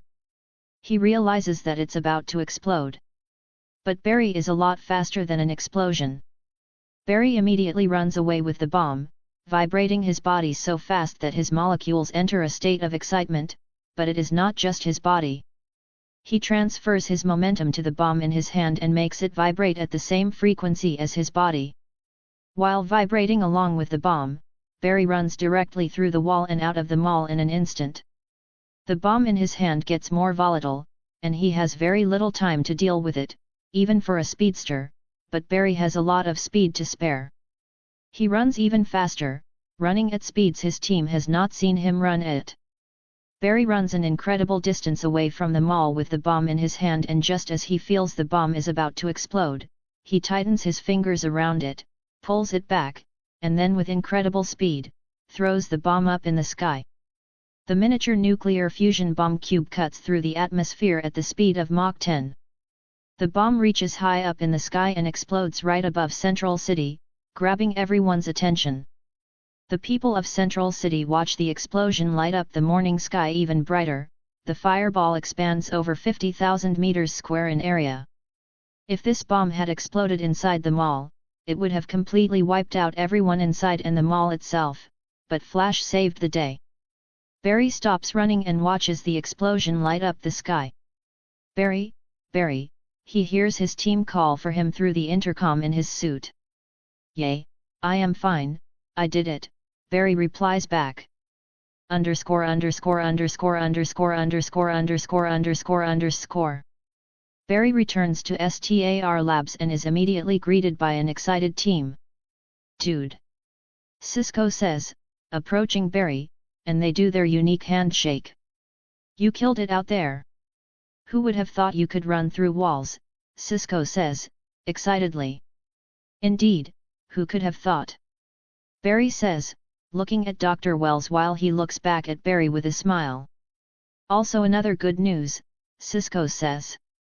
Did you figure out who the masked man is? Barry asks, grabbing Cisco's shoulders with eagerness. Well, not that good of a news, but... You hit Mach 4, your highest speed ever. Cisco says with the biggest smile on his face. That's indeed great, Barry says, while trying to sound as excited as possible, though he knows that Mach 4 is nothing compared to what he can actually do. You don't sound so excited. Cisco says, and he notices that Barry is not that thrilled about his new speed achievement. Though I would love to celebrate getting faster, our main priority should be figuring out who this masked man is and why does he wants me dead, Barry says. Barry is right. If Dr. Wells didn't come up with the idea of phasing, Central City would be mourning the deaths of thousands right now, Caitlin says with great concern. Yay, we need to catch our assassin, but how do we do that? We know nothing of him, Cisco says showing concern as well. His name is Deadshot. A deep, raspy, brooding-sounding voice suddenly grabs everyone's attention. Chapter 45, Who really is it? He goes by Deadshot. A deep, raspy, brooding-sounding voice suddenly grabs everyone's attention. Everyone immediately turns around to see who this voice belongs to. Caitlin suddenly yells out, frightened, and almost falls as she rolls her ankle, but Barry immediately grabs onto her arm and stops her fall. Cisco is speechless, his eyes wide and his mouth gaping open, his jaw has never dropped this low in his entire life, not even after being witness to superhuman activities all over the city. Holy shit, it's Batman! Cisco shouts, pointing his finger at the man clad from head to toe in black. Barry, tell me I am hallucinating. Cisco asks, as he can't take his eyes off Batman. No, you are not hallucinating, Cisco, Barry says with a sigh. He didn't expect Batman to give him a visit so soon. Holy shit, Batman's real, I can't believe it, Cisco begins murmuring to himself while he gets lost in his own thoughts. Just like Cisco, Caitlin is also shocked, but she is not as expressive as Cisco when it comes to displaying his feelings. As for Dr. Wells, he keeps his calm even in front of Batman because this is not the first time he has seen Batman. They are, after all, destined to be enemies as they are related to Barry. One is Barry's sworn enemy, and the other is a very close friend whom Barry can trust with his life. Just like how Team Flash is taking their time coming to terms with the existence of Batman and observing him, Batman, too, has his eyes on Team Flash. His sharp eyes quickly calculate the three people before him, other than Barry, and he quickly comes up with a surface-level reading of the three. Having already done the research on Dr. Wells, Cisco, and Caitlin before coming here, his assessment of Cisco and Caitlin stands. They pose a very low threat, but should not be underestimated as they are bright minds in their fields. But when it comes to Dr. Wells, the alarm inside Batman's head goes off. Before coming here, he had already found Dr. Wells' identity a little questionable, but to come to a complete conclusion, he needs much more than just some circumstantial evidence. Batman trusts his instincts more than anything, and what his instincts are telling him right now is to be wary of the man in the wheelchair. The reason Batman came to this conclusion is because of how calm Dr. Wells is before him. A normal human would at least be startled by his sudden appearance, but Dr. Wells didn't even twitch a muscle on his face when he saw Batman. This was the mistake. Dr. Wells forgot he was in front of a man who is always paranoid and extremely aware of his surroundings. Tell us about this Deadshot, Dr. Wells asks, but he probably already had an idea about who was trying to kill Barry. Who could have a better understanding of the current situation than the man from the future? Deadshot is an extremely dangerous mercenary, usually hired for assassination. And now he is after the Flash, Batman says. Everyone in the room immediately tenses up as the identity of Barry's assassin is revealed. But who would want me dead? Barry asks.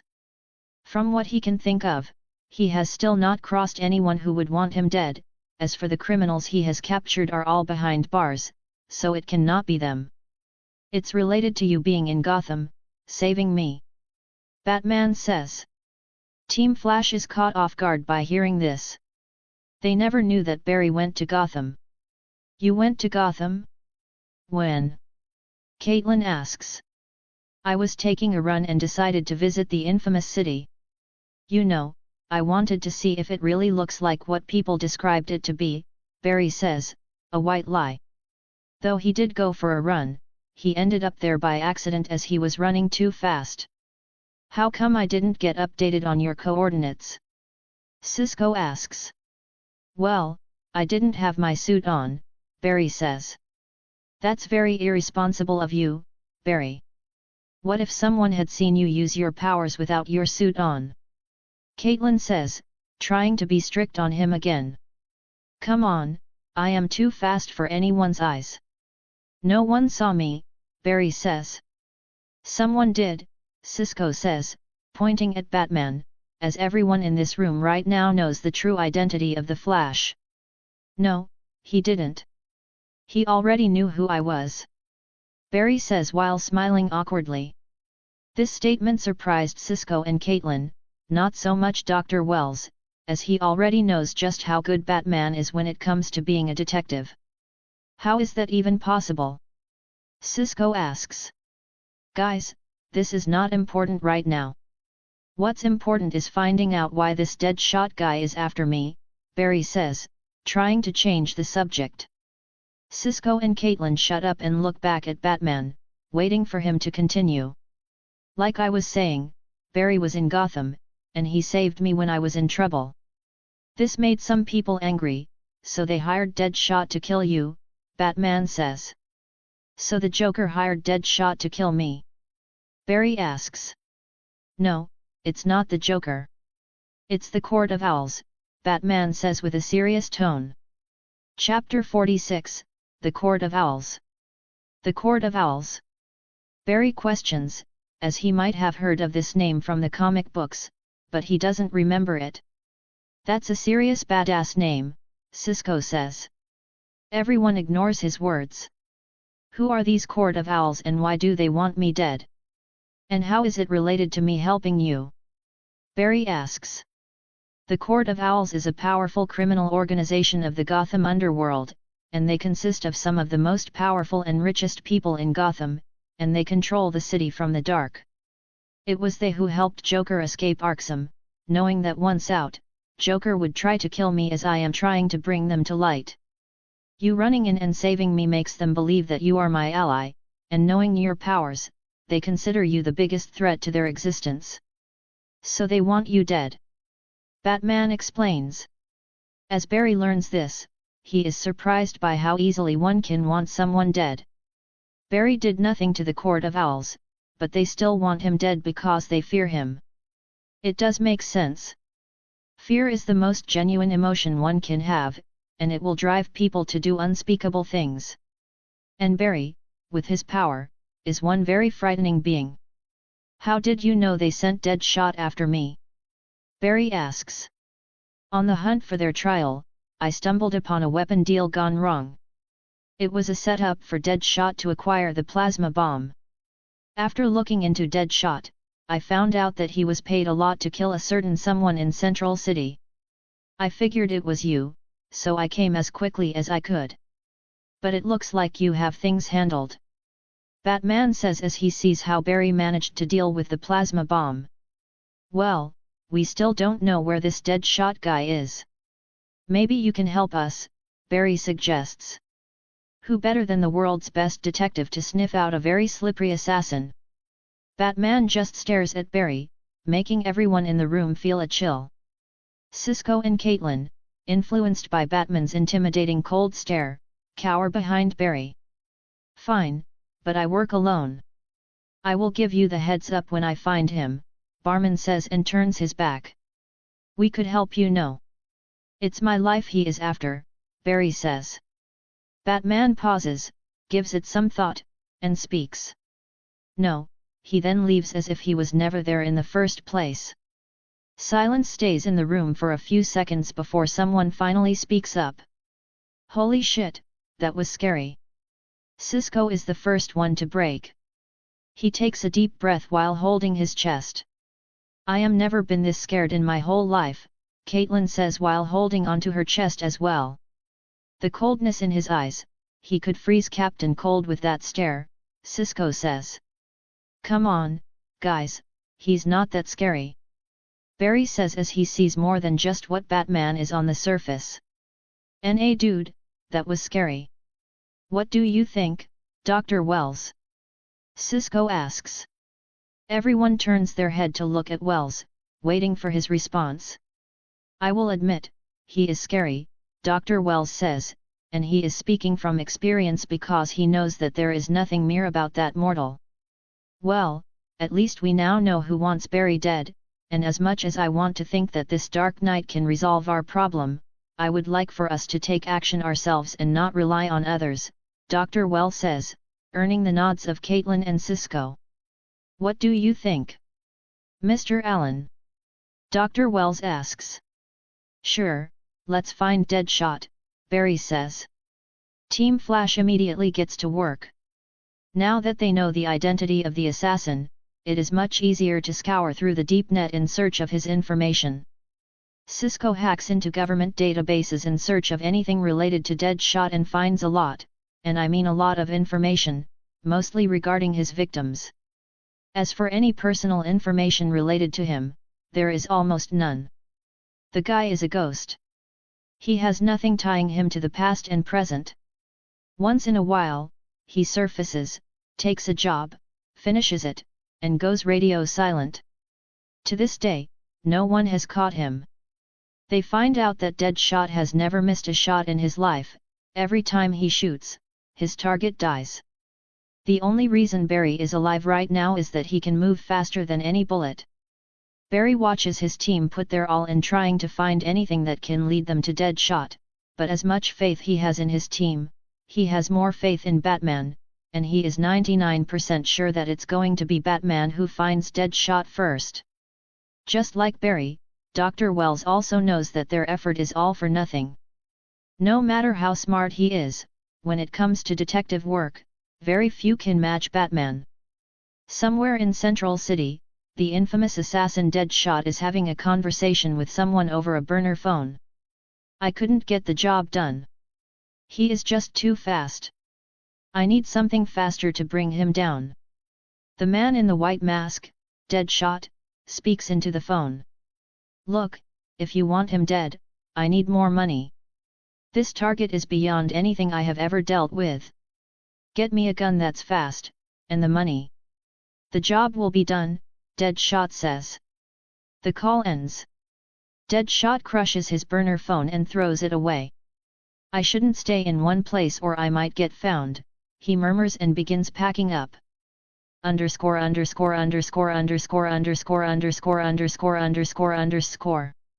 Somewhere in Gotham, a group of people wearing white owl-shaped masks is having a meeting. This is a waste of time and resources. We should just send one of our talons to get the job done, a member says.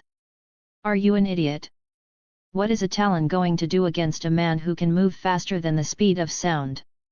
We hired the assassin because of his special abilities, another member chimes in.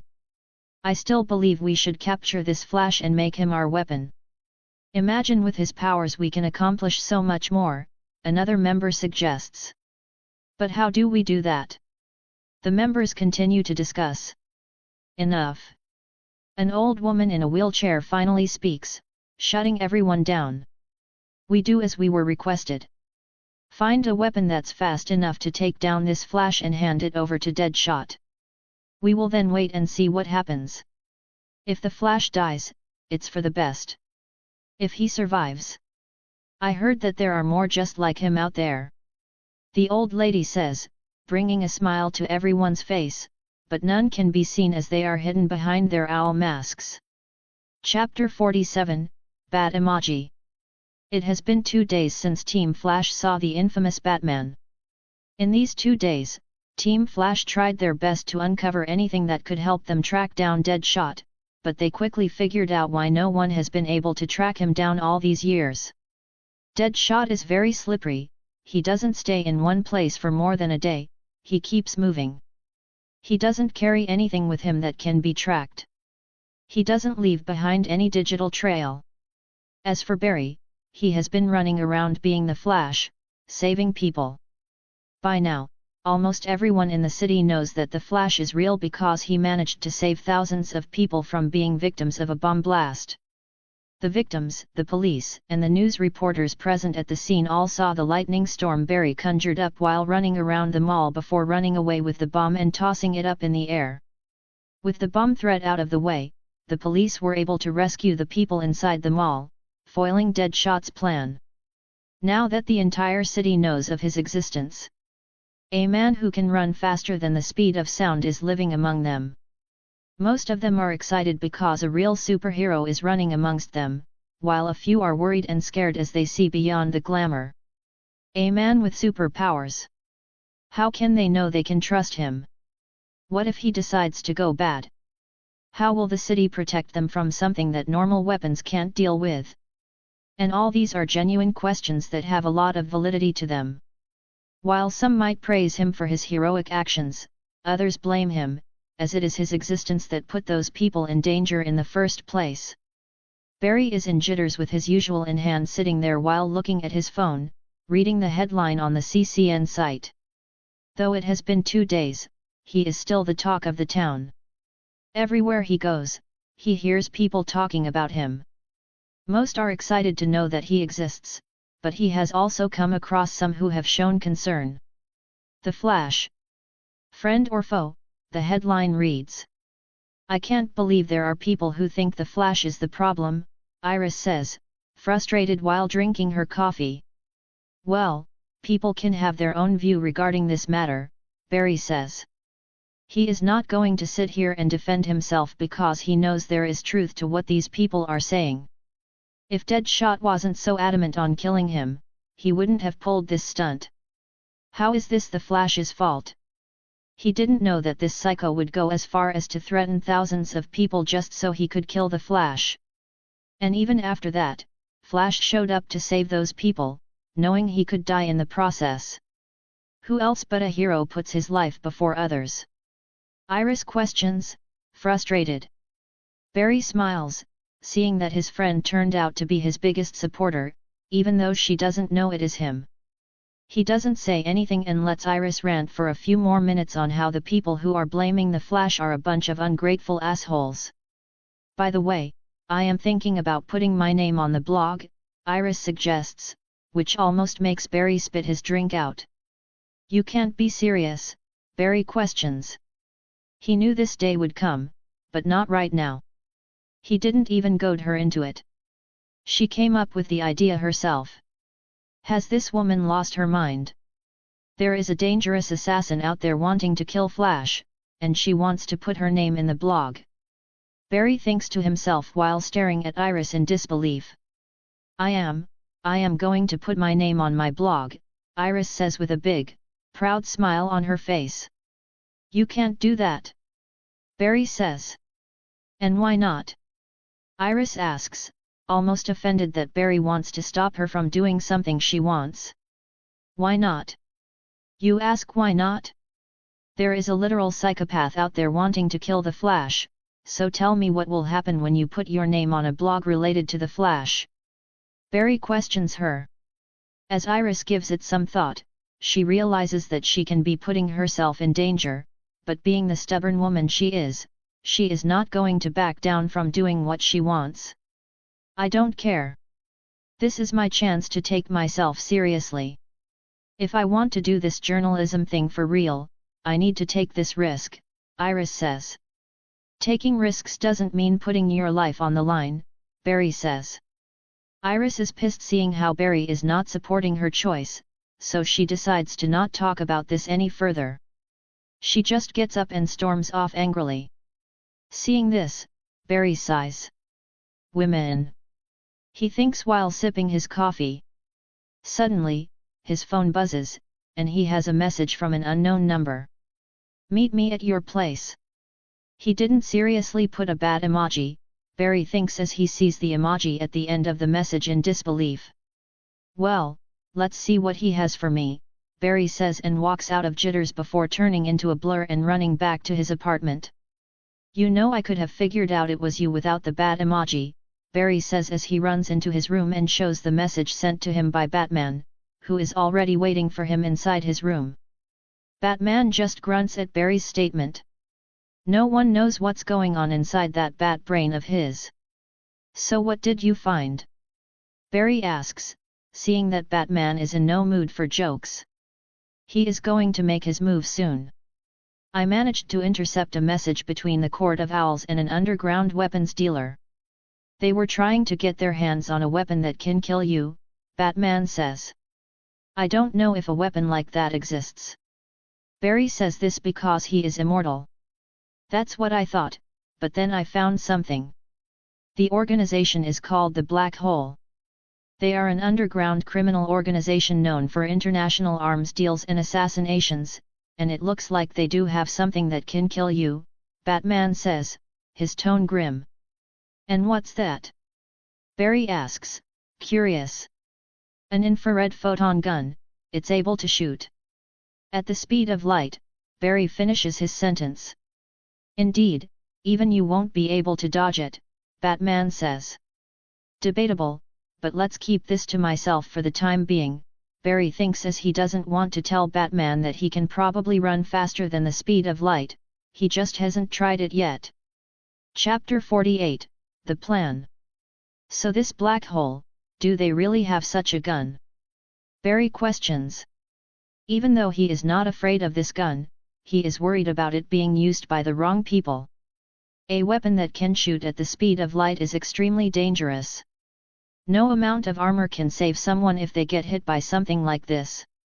From what I have figured out, yes, they do. The weapon is developed by McCulloch Technologies, Batman says. Barry is surprised by how much Batman has already figured out, but he expects nothing less from the Caped Crusader. So is Deadshot already in possession of this weapon? Barry asks. He is worried that Deadshot might use this on someone, and him not being able to save them. Saving someone from a speeding bullet? Sure, it can be done very easily, but saving someone from a light projectile that travels at the speed of light, it's hard.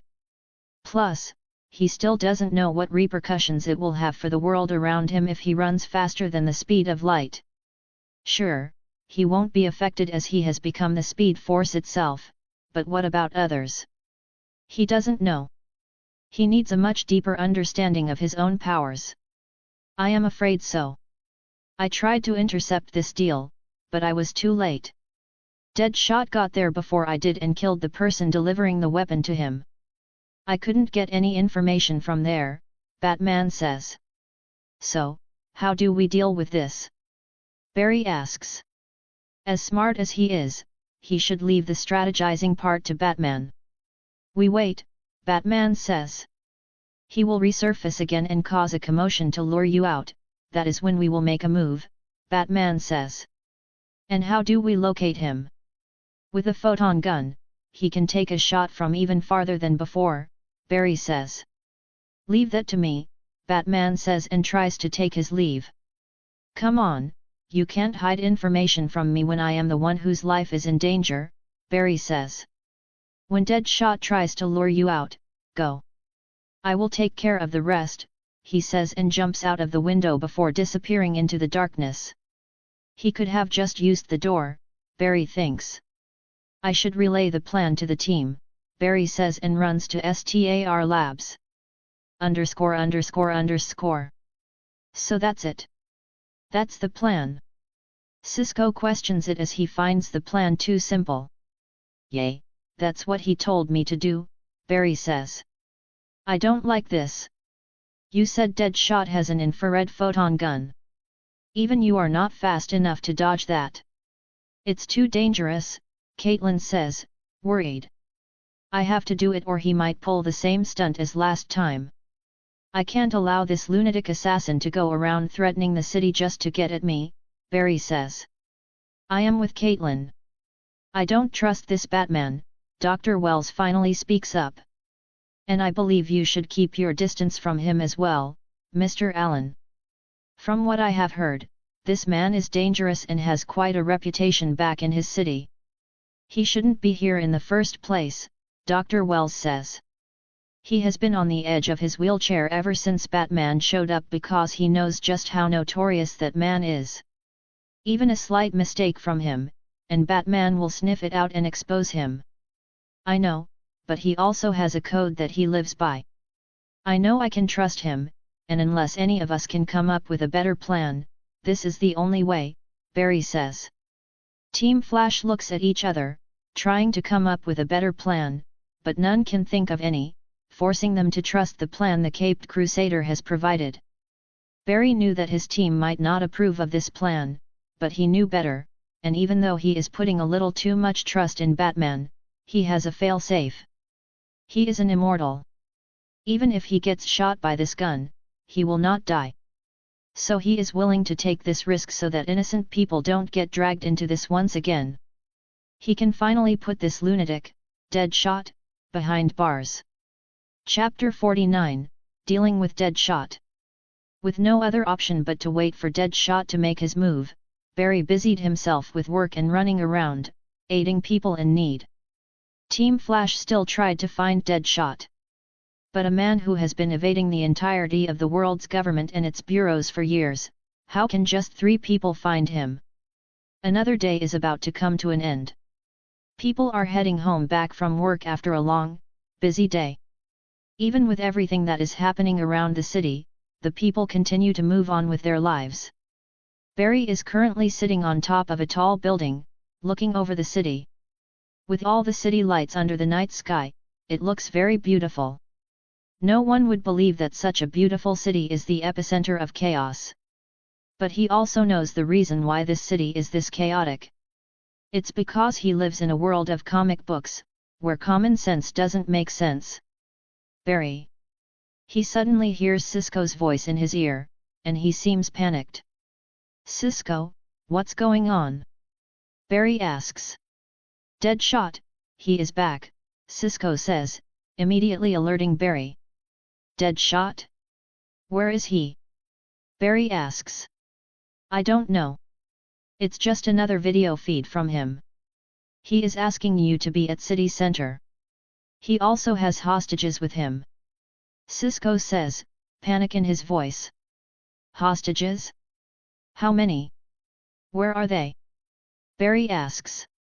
We don't know. He has a few hostages beside him in the video. He is saying that if you don't stand still at the city center plaza, he is going to execute the hostages one by one, Cisco says, worried. All right, I will go there, Barry says. No, don't go. You know it's a trap. You will die. Even you are not fast enough this time, please. This time, it's Caitlin who speaks, and Barry can hear the fear in her voice. Fear of losing another person in her life because of such sacrificial choices. Sorry, Caitlin, but I need to go, Barry says and runs. And at this speed, communication is useless, so no matter how much Caitlin is begging him not to go, he can't listen. With great speed, the Flash arrives before the city center plaza. A large crowd has already gathered, watching the video playing on the massive billboard. They watch as the crazed masked psychopath once again threatens the lives of innocent civilians in exchange for Flash's life. Seeing that there is no other way out of this, Barry knows he has to stop and become visible to everyone so that Deadshot can also see him. So stops right in the middle of the plaza, immediately garnering gasps and shock from the people around. This is the very first time the Flash is before the people. They can see him in his signature red suit, but they cannot see his face, as his face is just a blur of red. Camera flashes immediately go wild as people begin taking his photo, but his only concern is Deadshot and the hostages. Come on, Batman, now is your time. Don't fail me, Barry thinks as he waits for Batman to make the move as he watches Deadshot and his hostages in the video. This time, Deadshot is playing safe by keeping his hostages closer to him so that Flash can't save them like before, which is quite frustrating for Barry. "Come on, I am running out of time." "Where the fuck are you, Bruce?" Barry questions when he suddenly hears something in his ear. "To your right, 8,000 meters. On top of the Skypoint building." As soon as Batman's voice falls on Barry's ear, he bolts towards the said direction. On top of the Skypoint building, Deadshot has his sights set, and he is just waiting for the target to arrive. Even though he is doing the same shit from last time, this time he has a gun that can shoot at the speed of light and he has the hostages right behind him, so if Flash tries anything, he can make an example out of them. Deadshot's wait is finally over when he sees a flash, and then a man in a red suit stands right dab in the middle of the plaza, watching the video. Deadshot chose this place because, 1. He has a direct shot at the plaza, 2. There is a huge billboard to distract the Flash so that he doesn't see the light projectile heading towards him. With Flash in sight, Deadshot loads his gun. The gun starts humming as it concentrates the photon particles into a singular object. But before his charge to get ready, Flash disappears from his sight. Shocked, Deadshot backs away a little and sees a lightning streak coming right towards him. "Shit!" he says, and quickly turns around, takes out his handgun, and points it at the hostages to execute them, but before he can even pull the trigger, his vision shifts, and he is in a completely different place. He looks down at his hand and sees that they are cuffed. His guns are gone, and he is now standing behind bars as a few police officers look at him, dumbfounded, from outside the cell. Deadshot looks around and sees that he has been locked inside the CCPD. After Flash got the exact location of Deadshot, it was easy to catch him. Before Deadshot could even pull the trigger and kill the hostages, Flash appeared right behind him. First, he took away Deadshot's handgun, then his photon rifle, then all the other guns and blades that Deadshot had hidden all over his body. He then grabs the back of Deadshot's neck and runs him to CCPD, puts him behind bars, cuffs his hands, locks the cell's door, puts the keys back on one of the officers' belts, and leaves. Chapter 50, It's Time to Leave. With speeds that even enhanced eyes can see, Deadshot 2 stood no chance once his location was found. After dealing with Deadshot, Barry runs back to the Skypoint building to free the hostages. Not even a minute has gone by, and Barry is back on top of the Skypoint building. He sees that the hostages look a little confused, and he understands their predicament. Just a minute ago, their kidnapper was about to shoot and kill them, but then he suddenly disappeared in a flash of lightning. Barry runs up to them, unties them, releasing them from their shackles before running them back to the ground. All this happens within seconds, and when the hostages realize that they are free to leave, they sigh in relief, some cry in happiness, while a few are still a little confused by everything. But once all of them get enough time to process everything, they realize what happened.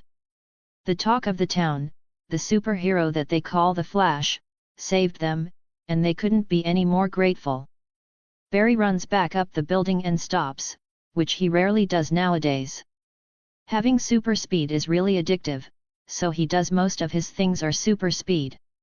The only time he is not using it is when he is around people. Sometimes it's okay to slow down and see the world move while he stands still. Looking down at the city, he sees it moving again, which he rarely sees as he is always running faster. The reason he is waiting here is because he knows someone will be here to visit him. After a few minutes, his wait is finally over. "Good work," Barry hears the deep, raspy voice behind him. Barry turns around and sees Batman standing there, menacingly. "Like, do you have foam underneath your shoes? How do you move without making a sound?" Barry asks, as he finally realizes why Batman could always sneak up behind everyone. The dude doesn't make a sound. Even his enhanced hearing could pick him up.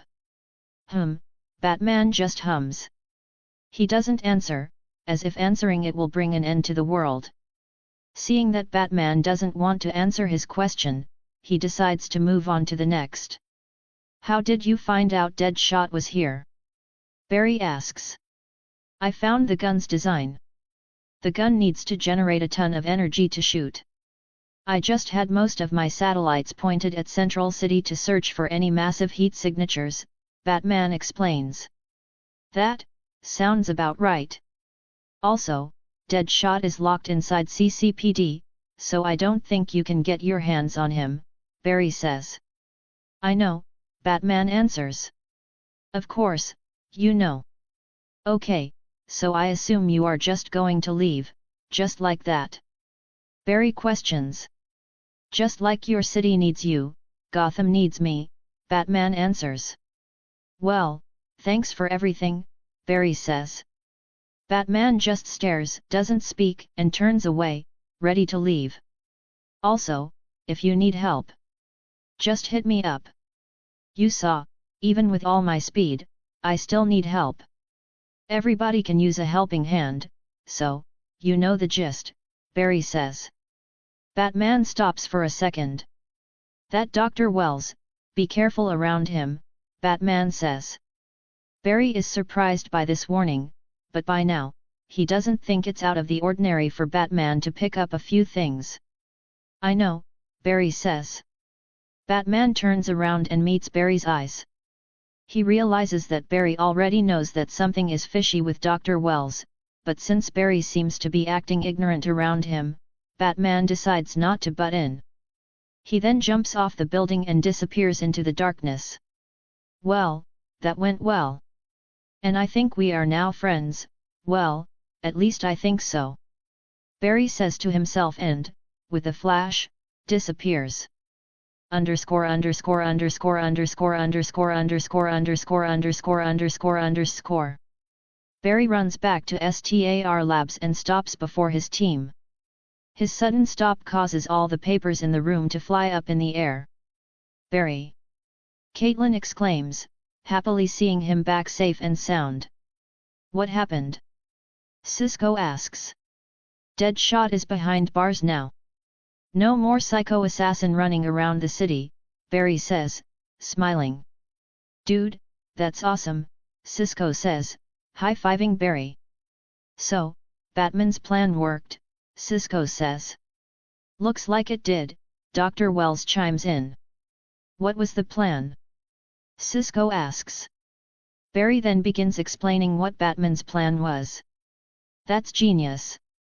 But wait, how did he get into your headphones? Cisco asks.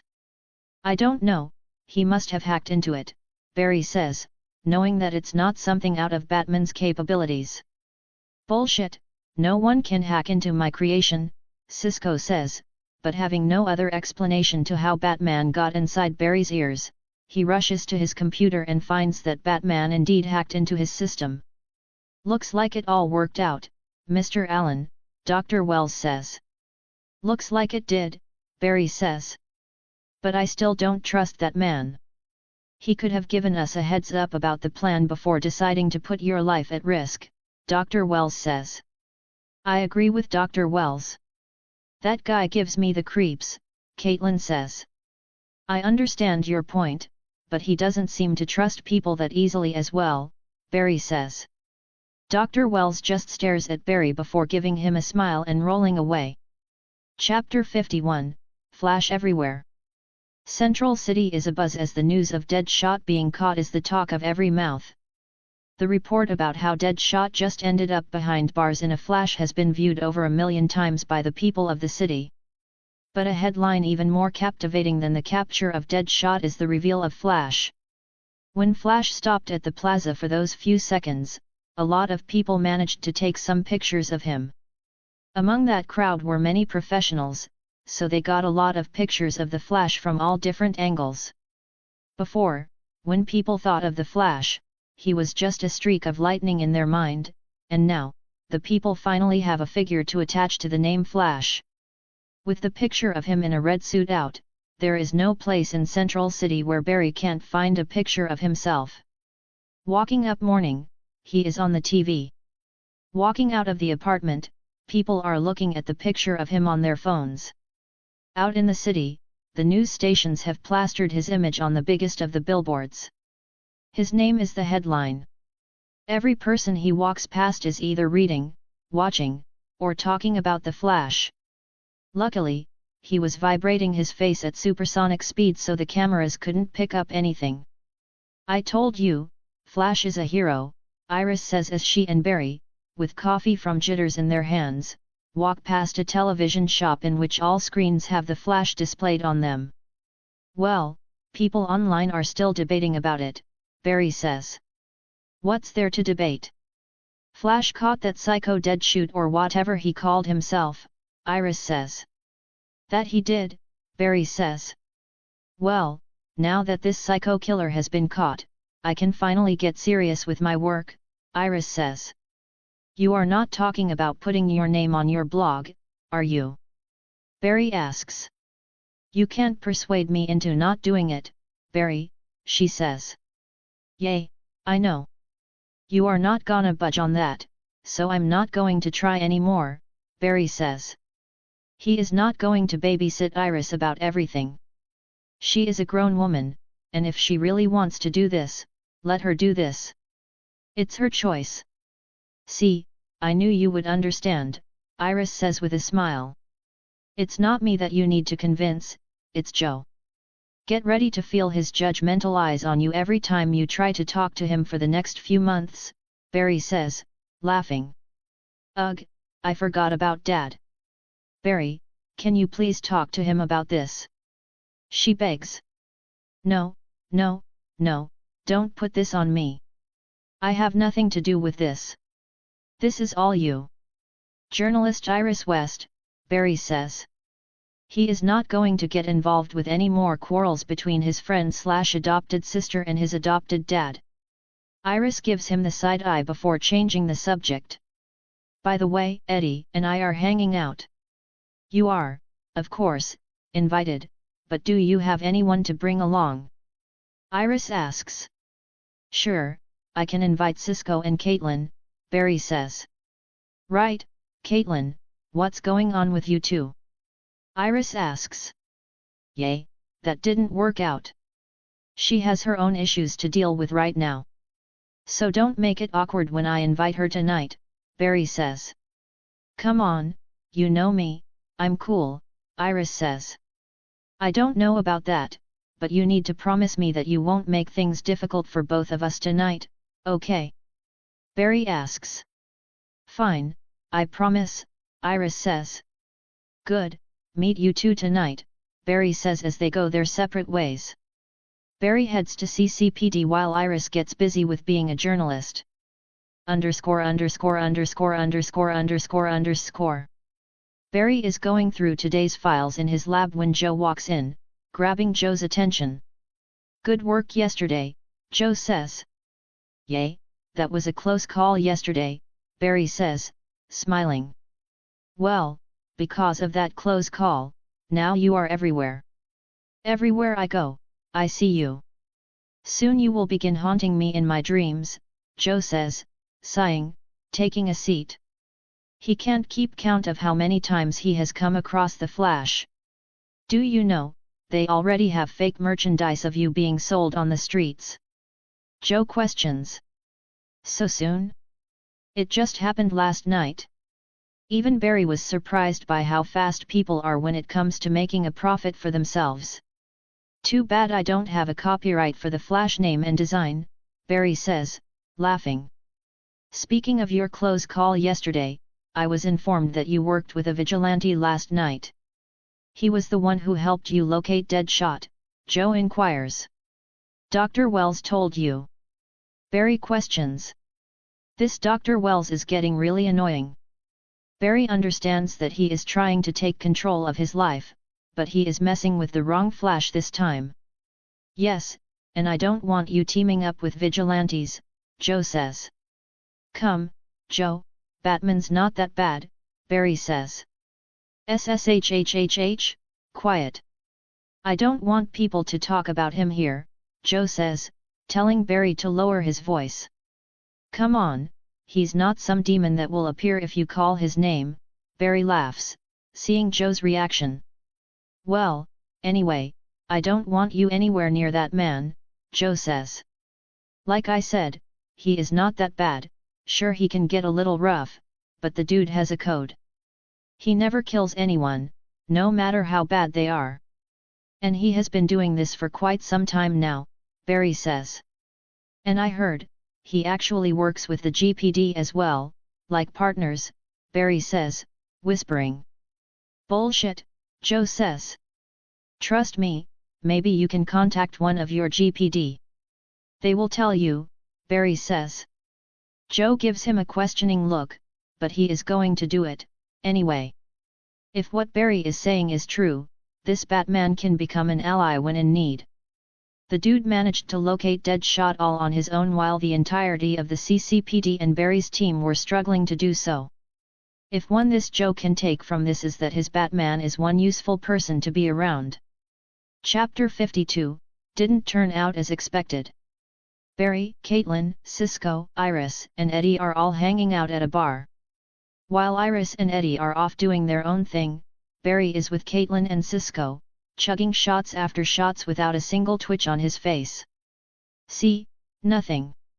My high metabolism has ruined my youth.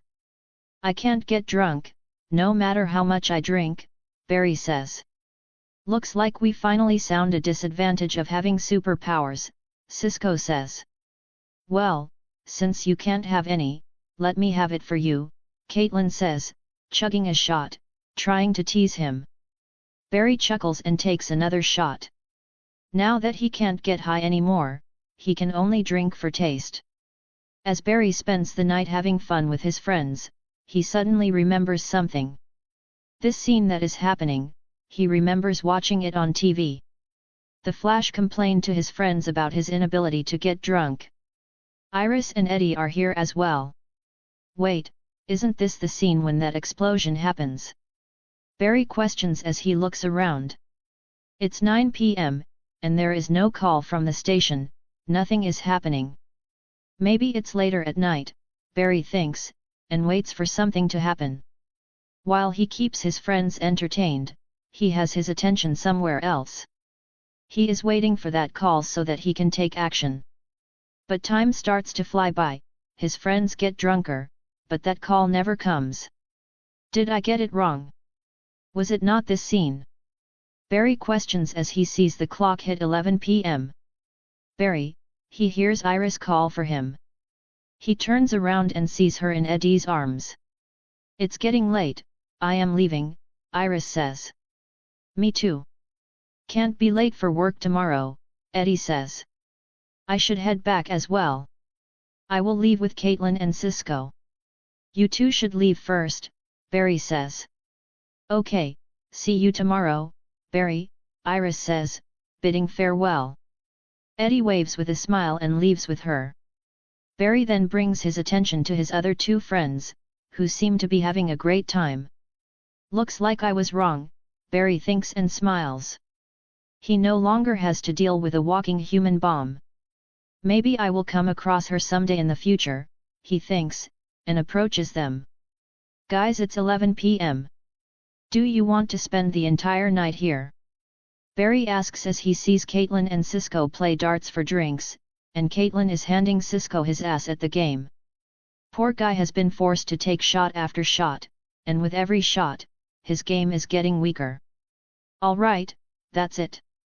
Game over, Caitlin wins, Barry says and stops their game. Woo-hoo-hoo-hoo-hoo-hoo, Caitlin woos with joy for being declared the winner, while Cisco wobbles trying to keep his balance. Whoa, you seem completely out of it, buddy. Let's get you back home, Barry says and sits Cisco down as he goes to pay the remaining tab. But it looks like Eddie seems to have already covered up everything. Barry quickly returns to Cisco and Caitlin's side, and they walk out of the bar. Barry hails a cab and puts Cisco in it. He can't run him home because his equilibrium is all messed up from all the drinking. Barry gives the driver Cisco's address, pays him up front, and sends them away. How are you feeling? Barry asks, turning to Caitlin. I'm a little drunk, but I can manage, Caitlin says, tipsy. Though she is a little drunk, Barry doesn't think he should let her go back home alone. Let me drop you off, Barry says. Well, aren't you going to be late if you come with me? Caitlin questions, drunk. Did you forget who I am? Barry questions with a smile, looking like she forgot who he is in her drunken state. Oops, he, I completely forgot, Caitlin laughs and slaps Barry's arm.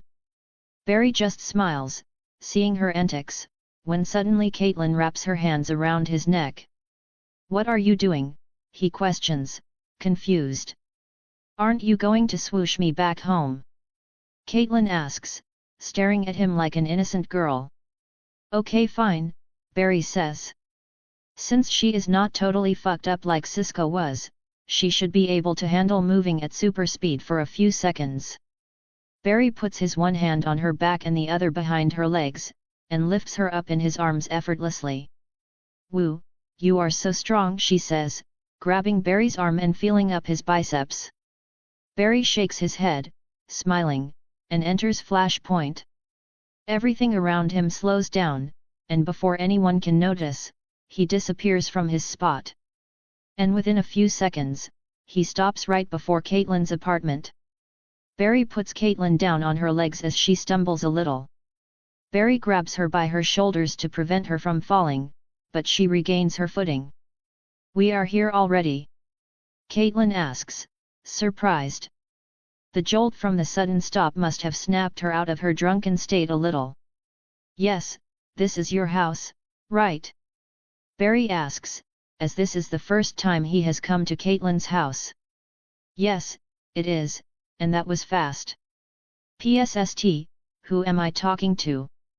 You are the Flash, she says teasingly, making Barry smile again. By the way, do you want to come in? Caitlin suddenly asks, surprising Barry. He doesn't understand this woman, sometimes she pushes him away, and sometimes she pulls him in. He doesn't know what to do. Come on, I am thinking about making something to eat. We have been drinking all night. I need something to soak up all that alcohol, Caitlin says, opening the door and pulling Barry in. Though she is still drunk, she also seems to be aware of what she is doing. Well, whatever happens, happens, Barry thinks and enters Caitlin's apartment. Chapter 53, Finally Doing It, R18. A/N, decided to upload all smut chapters together as I don't think you guys want to wait 2-3 days just for smut chapters update. Had to write smut because it's in my name. Also, if you like my work, don't forget to support me on Patreon. _____________________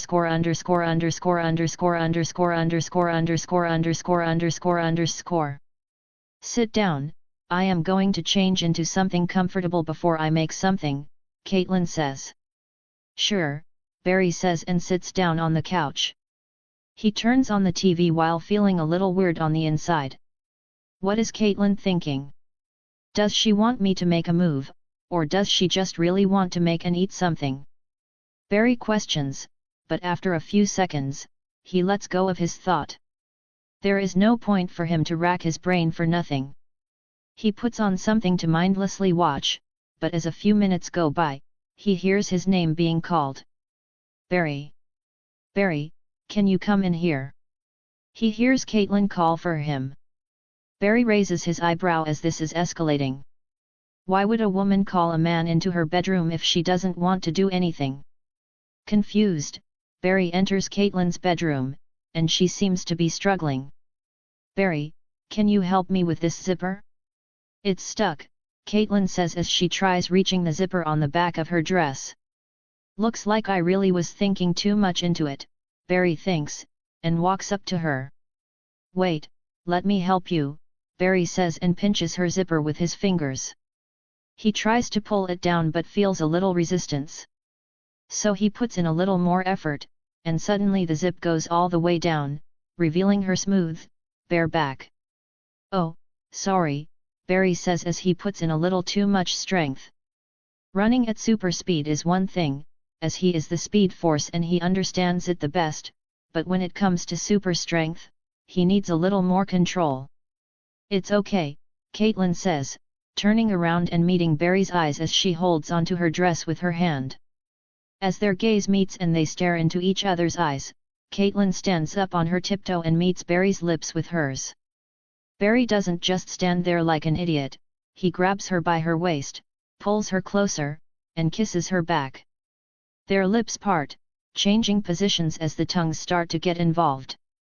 After a few seconds of passionate kissing, they pull away from each other and stare into each other's eyes again. "Are you sure about this?" Barry asks one last time because after this, he is not going to back down if she says yes. There will be no going back from this. Hearing his question, Caitlin suddenly lets go of her hand, holding onto her dress. It collapses, revealing her perky breasts. "I want this," Caitlin says. Barry looks down at her pale, perky breasts with their pink nipples, which are extremely enticing right now. Since he got the yet, he is not going to hold back now. He pulls her in again and locks his lips with hers, kissing her sloppily as his hands slide up her body and grab onto her perky, soft breasts, squeezing them. Caitlin moans under Barry's touch. He then slides his hands down, grabbing onto her ass and lifts her up in the air with ease. Caitlin immediately wraps her legs around his waist as they continue to share their wild, sloppy kiss. All the sexual tension that they have been building up to this day, burst out all at once. With Caitlin wrapped around him like a koala, he walks up to her bed and gets on top of it. Lying her down, he pulls down the dress hanging off her body until she is only in her panties. Barry pulls away from the kiss, kneeling above the heavily breathing Caitlin as she looks up at Barry, removing his shirt with lust-filled eyes. Seeing his chiseled body turns her on even more. Caitlin isn't able to keep her hands to herself as she touches Barry's abs while biting down on her lower lip. He once again comes down and begins kissing her, his naked upper body rubbing against hers. Barry then reaches down towards her cunt and feels it gushing wet for him. Caitlin moans feeling Barry's fingers touch her wet cunt. With all the excitement, Barry starts vibrating as he kisses her. Caitlin moans as she feels incredible as she is subjected to a vibrating kiss. Realizing that he can do that, Barry instantly starts thinking of many other things he can do with this power of his. There is one thing he immediately implements. As his fingers rub Caitlin's wet cunt, he shoves his fingers into her and vibrates them inside her wet cunt. Caitlin's eyes immediately shoot wide open, and her whole body goes stiff. Her back arches up as she drives her midsection up in the air, as a suddenly very intense pulse of pleasure hits her body. She moans out loud as it feels incredible inside her pussy. Barry's vibrating fingers are pressed up right on her G-spot, making Caitlin squirm. Feeling like there is more he can add to this, Barry kisses Caitlin again as he goes in tongue first and begins vibrating his lips and tongue inside her mouth. He then pinches one of her nipples with his other hand and vibrates it, too. 3 distinct sensations in 3 different parts of her body completely overwhelm Caitlin. Her eyes flutter, her fingers dig into her bed. She flails her legs back and forth while curling up her toes as she begins coming.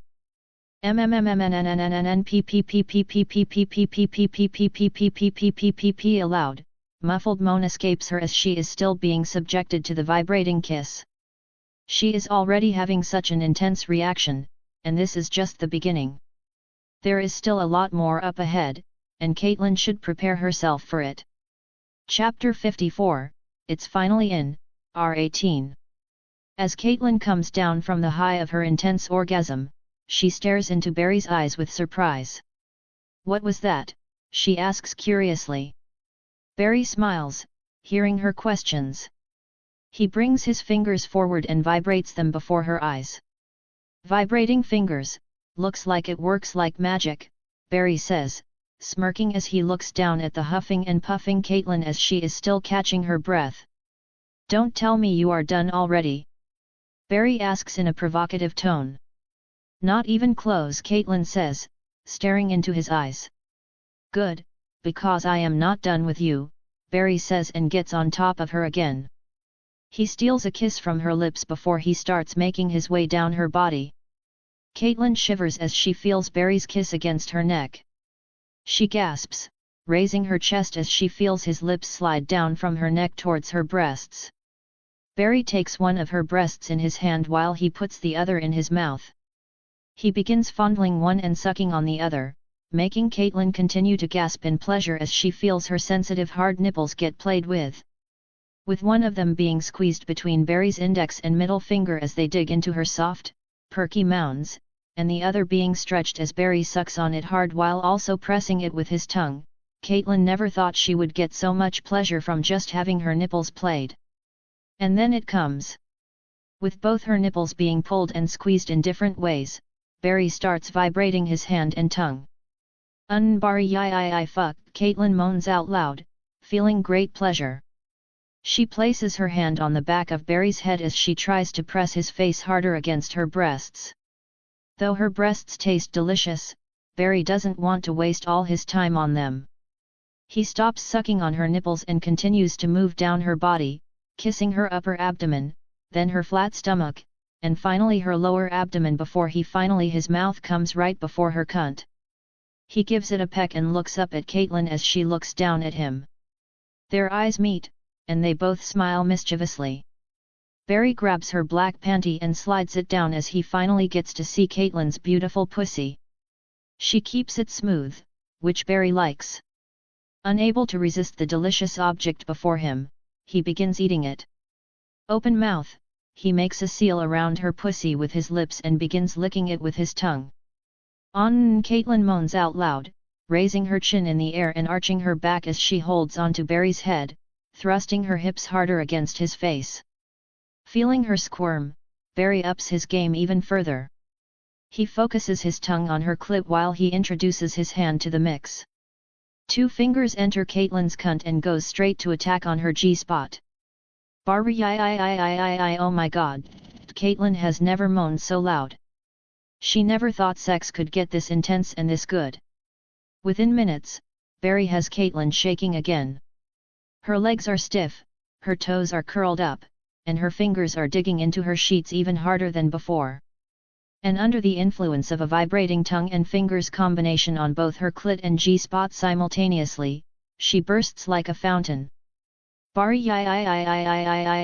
she moans out his name as her eyes flutter aggressively as she hears ringing in her ears. Another incredibly intense orgasm. Caitlin has no idea how many more of these she can handle. She also didn't know she could squirt like that. Her body stiffens up every time fluids shoot out of her. This continues for a whole minute and a half.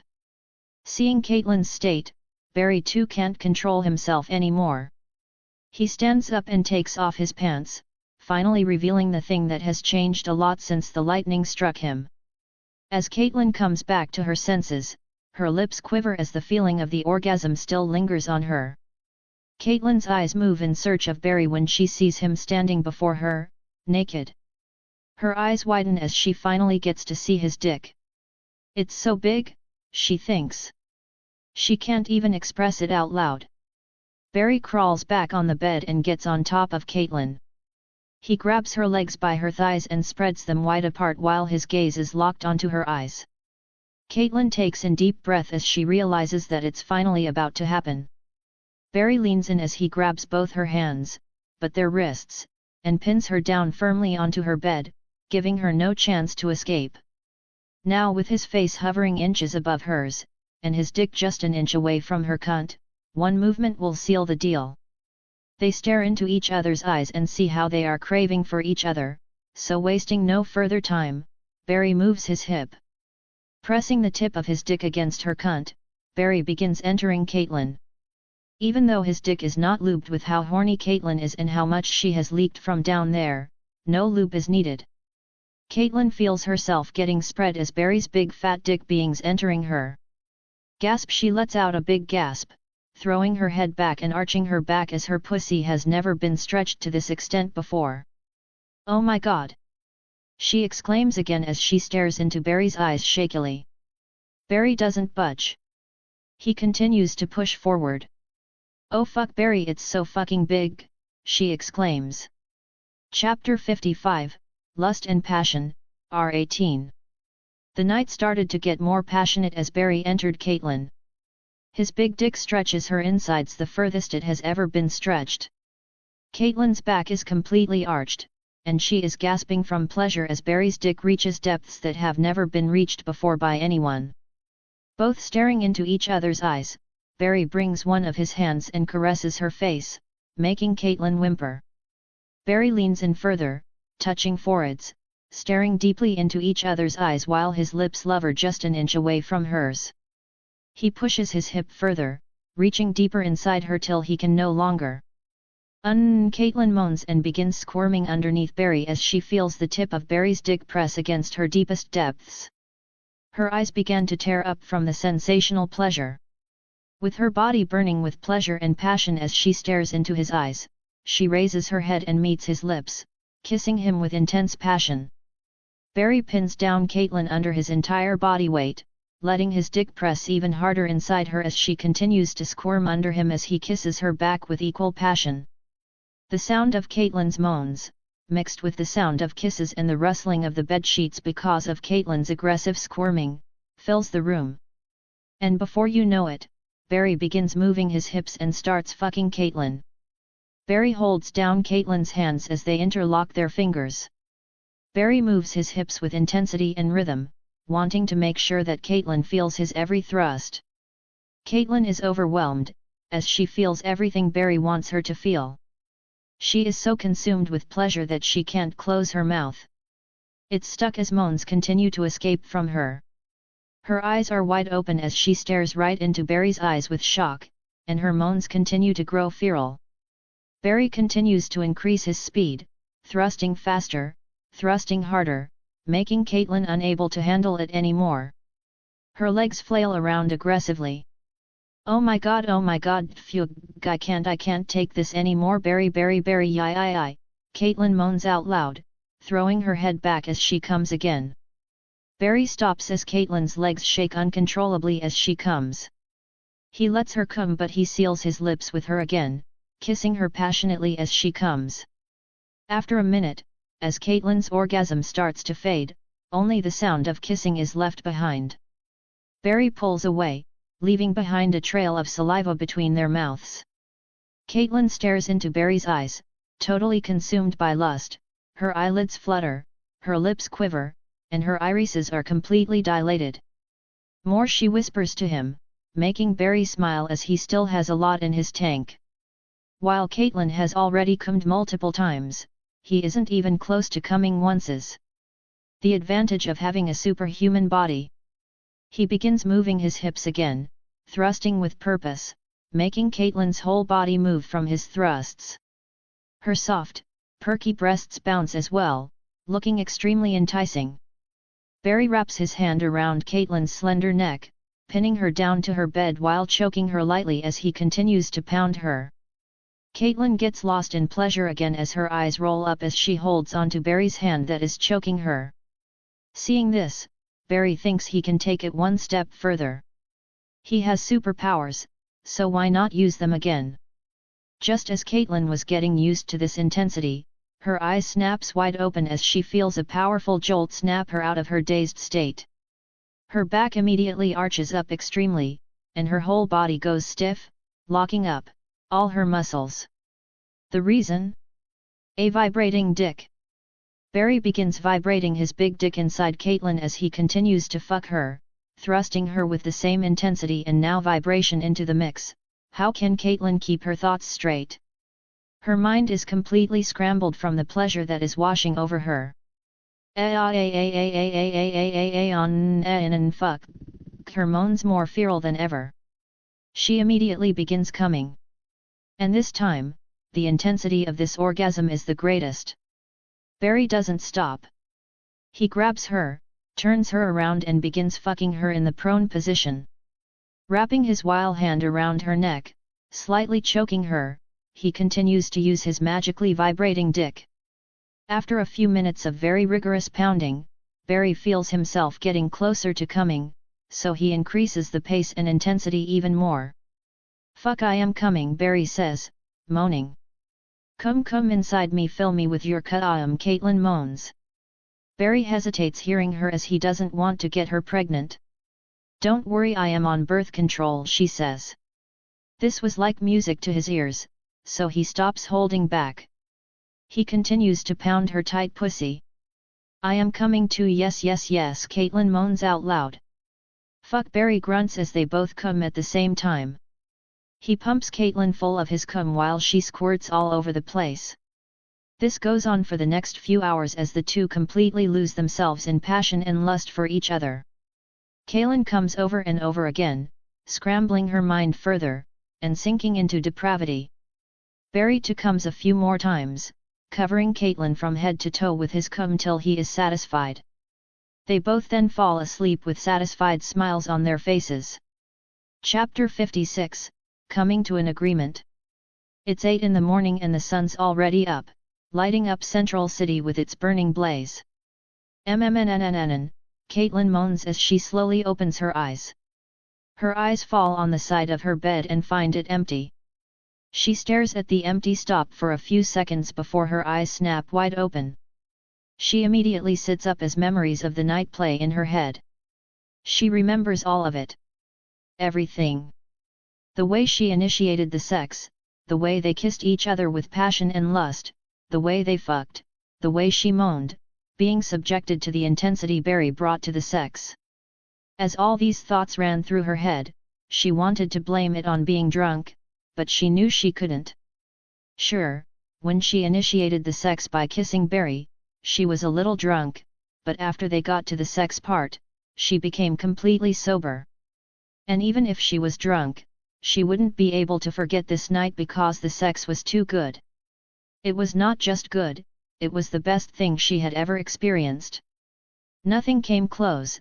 The difference between the second best sex and last night is so great that it's not even comparable. It's night and day. And her body still remembers every second of it. Using superpowers during sex is cheating, she thought. Now what do I do? She questions as the line she thought she wouldn't cross has been crossed. And she doesn't think she can go back, but she also doesn't want to experience the same heartbreak she went through with her last fiancé. Sighing, she gets out of her bed and puts on something to cover herself. We went a little too far, Caitlin thinks as her whole body feels sore. She walks out of the bedroom and into the kitchen, when she suddenly freezes. She sees Barry in the kitchen preparing breakfast. She thought he left, but here he is, in her house, making breakfast. "Looks like you are awake, sit down." "I made breakfast," Barry says without turning around. Caitlin doesn't speak. She turns around and walks towards the dining table, and sits down while her eyes never leave Barry. She sees him wearing the same clothes he had on last night, but the only thing she can imagine is his naked, hot body. She shakes her head, trying to get rid of her thoughts. Done, making breakfast, Barry walks over and places it before Caitlin, before sitting down as well. Barry looks at Caitlin and sees that she is still processing what happened last night. "Do you want to talk about it?" Barry asks. Caitlin lifts her head and meets his eyes. She wants to say something, but can't express her words. "Before you say anything, I want to tell you what I feel. We have already crossed that line, and there is no going back, but I also know that you have not completely moved away from your past. I also have had a lot of time to think about what I want to do, and I would like to continue this, but just as friends. Last night was incredible, and I want to do it again, but I also don't want to deal with things that we both went through before," Barry says. As Caitlin listened to Barry's words, she too started seeing things clearly. She, too, was confused as to what to do, but as she listened to Barry, she realized that she, too, wanted the same. She is attracted to Barry. She loved what happened last night and wants to experience it again, but she also doesn't want to drag herself into another relationship just because. And what Barry's suggesting makes it easy for her as well. She finally speaks. "Me too. I want the same. I want you, I want what we did last night, but I don't want a relationship," Caitlin says. Their eyes lock, and they come to an understanding. "Great, so, we can stay friends, but also be lovers, Caitlin completes Barry's words. Cool. I'd better get going before this becomes awkward, Barry says, enters flash time, eats what he made, and leaves in a jiffy. Caitlin just feels a burst of air, and before she knows, Barry is gone. Now, finding herself all alone, she chuckles and begins eating the breakfast Barry made for her. What happened last night didn't make things awkward between them, it just fixed their relationship. From day one, they craved each other more than they felt for each other. She is still not over her dead fiancé, and Barry is just too busy with his life, balancing a real job and a superhero job. After this discussion, they both finally at a place that is both comfortable and exciting. And as for a relationship? It's a discussion to be had far ahead in the future. Chapter 57, Man of Steel. Barry's day was not as eventful as the past few days. Even the local crimes were minimal, so Barry let the police handle most of them. This allowed Barry to finish up all his forensic work at the CCPD. And as the day comes to an end, Barry goes for one last run around the city when he suddenly hears sirens. Looks like I get to stop one more criminal, Barry says and runs toward the direction of the sirens. Covering multiple blocks within seconds, the Flash arrives at a crossroads. He sees multiple police cars forming a barricade. He also sees Joe and Eddie at the scene, as they have a worried look on their faces. Barry turns his head and sees a big yellow Humvee heading right towards the police barricade with no intention of stopping. He also sees a pedestrian, a kid lost in his own world with a phone in his hand and headphones over his ears, completely unaware that he is about to get squashed by a big yellow car like a lemon. Luckily for him, the Flash is here to save the day. He runs towards the kid at super speed and gets him off the street as the Humvee flies past by right towards the police car barricade. Barry puts down the kid and turns around to see the police start open firing at the Humvee, trying to stop the assailant, but the driver inside the Humvee doesn't seem to be affected by the bullets hitting him. He continues his way towards the police barricade. Seeing that the perp has no intention of stopping, the police get out of the way as the Humvee smashes through the police cars that were parked there to stop him. Holy shit, you are the Flash! The kid says as he sees Barry before him. He never. Barry turns to look at the kid and smiles at him. Keep your eyes on the road, kid. I won't always be around to run in and save you, Barry says, giving him a two-finger salute before zooming out of there in a flash.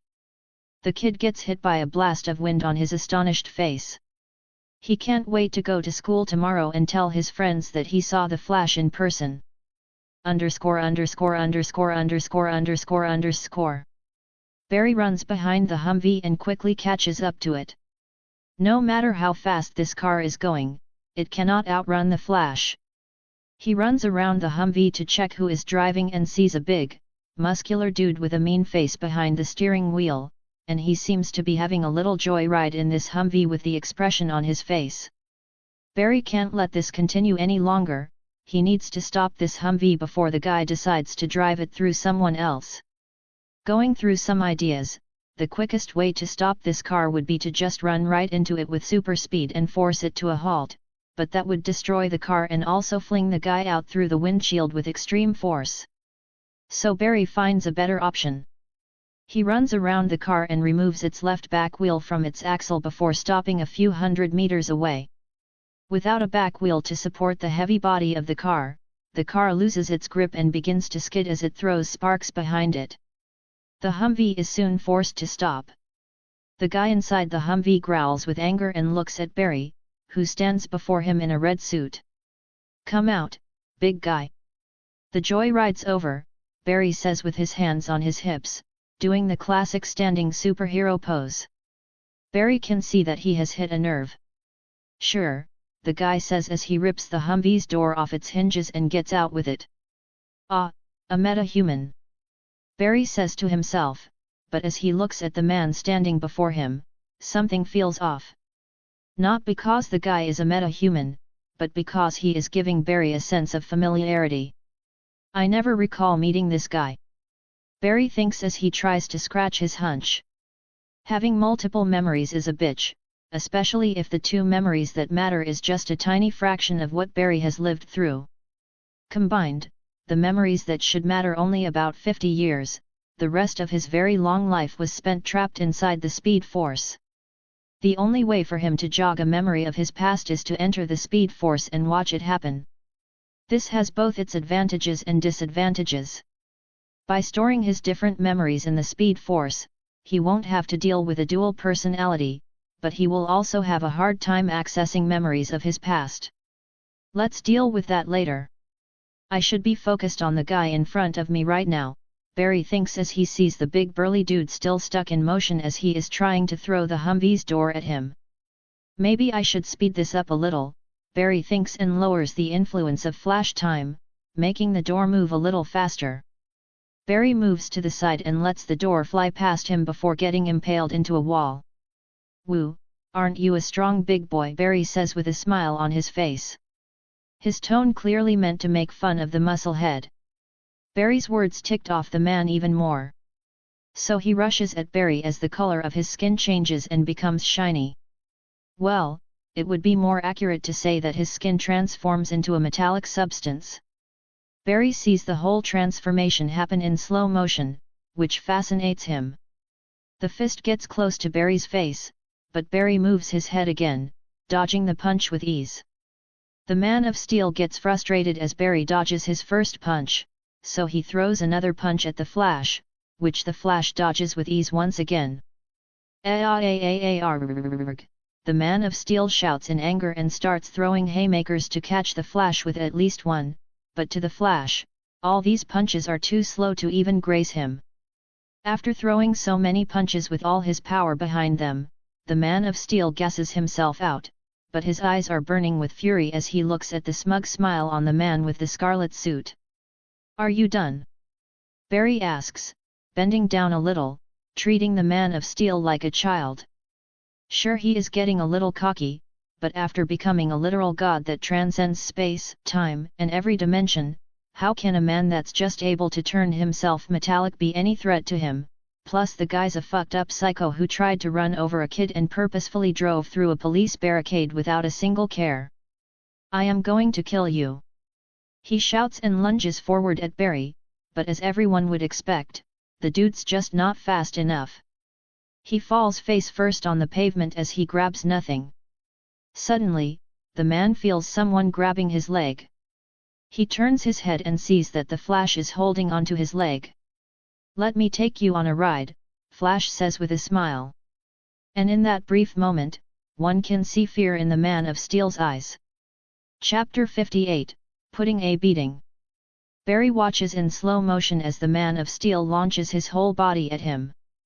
"Let's get this over with," Barry thinks, and suddenly lifts his leg and kicks the Man of Steel's shin, which will lead him to trip and fall face first on the ground. But before he falls, Barry walks behind him and waits for the fall.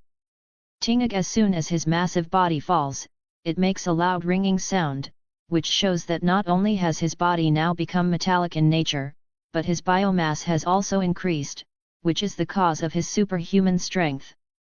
Simple speed punches aren't going to do much to this guy. Barry will have to hit with very hard punches. He will have to hit this guy with punches that are faster than the speed of sound. But then Barry thinks of something else. Since the guy is on a power high because of his recent strength gain, he will continue to be a menace until he is put in his place. Luckily, he is durable enough to handle getting a little roughed up. Barry plans to do just that. He grabs the Man of Steel's heavy leg and lifts it up. If not for his body constantly evolving by siphoning power from the Speed Force, he would not be able to lift this heavy man. Barry sees the Man of Steel turn his head to look at him. Barry then gives him a smile and says, "Let me take you on a ride." Saying so, the Flash enters flash time, and the world around him stretches a little in his field of view, influenced by the Speed Force. And then he begins running, dragging the hunk of metallic man against the ground. Barry covers massive distances in an instant, but he keeps his speed under the speed of sound as he doesn't want to brutalize this man. Just some hurting should do enough to instill fear into him. The man feels his thick head smack into the pavement multiple times as he is dragged throughout the city at super speed. He tries to put up a struggle to get himself free, but the Flash is running over 700 miles per hour. Every time he moves a body part, it hits the ground, and he immediately loses control over that limb because of the sheer velocity that it just experienced.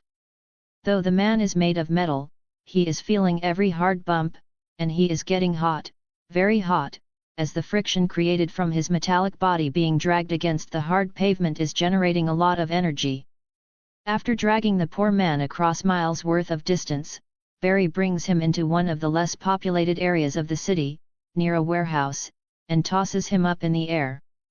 As the man of steel starts to descend to the ground from the pull of gravity, Barry runs up to him and starts punching the ever-living hell out of him. Of course, Barry is not going all out, but every punch he is throwing is faster than the speed of sound. After getting repeatedly pummeled by fists that are traveling faster than the speed of sound multiple times, all across his body, the man of steel shoots into a wall, crashing and turning it into dust. The Flash stops, sticks out his tongue, and bites down on it as he realizes he caused some unnecessary property damage. That last punch was a little too powerful. "Yugh, stop please," the man of steel moans in pain as he crawls out of the rubble. "I give up, please stop," he begs for mercy as the shiny coat that was all over him starts to fade, revealing his human self again. Even though the guy took a lot of damage, there is not a single scratch on him. This dude is very durable, but that doesn't mean the Flash can't hurt him. The Flash can definitely hurt him, and in so many brutal ways that Flash would get labeled as a war criminal if he did so. But of course, Flash is a hero, and he would never intentionally hurt anyone. Barry watches as the man of steel finally collapses from exhaustion and pain. "I really did a number on him, didn't I?" Barry questions to himself as he turns around and tries to contact the team. "Guys, anyone there?" he questions as he speaks into his earpiece. "Guys," he questions again before he is finally answered. "Ah, yes, Barry, I'm here, what's up?" Barry hears Cisco's voice. "Cisco. Great, I just caught a meta-human. Is the meta-human containment chamber ready?" Barry asks. "What? You caught a meta-human? What kind?" Cisco asks curiously. "He can turn his whole body into some kind of metallic substance," Barry says. "That's so fucking cool, dude. How did you stop him?" Cisco asks. "Multiple supersonic punches," Barry answers, smiling as he hears the fascination in Cisco's voice. "That's genius, of course. Every material has a natural limit. Supersonic punches could definitely compromise most metallic structures," Cisco says as Barry can hear him fidgeting with his computer. "Cisco, we are getting off topic. Is the containment chamber ready?" Barry asks again. "Of course, man, it's been ready for weeks, we just have not had a meta-human sighting," Cisco says, crunching down on something in his mouth. "Great, I will bring the meta-human." "Get the chamber ready," Barry says as he turns around, but his next words get stuck in his throat as he doesn't see any sign of the man of steel anywhere. "Where did he go?" Barry questions. "He lost focus on his target for a few seconds, and he disappeared."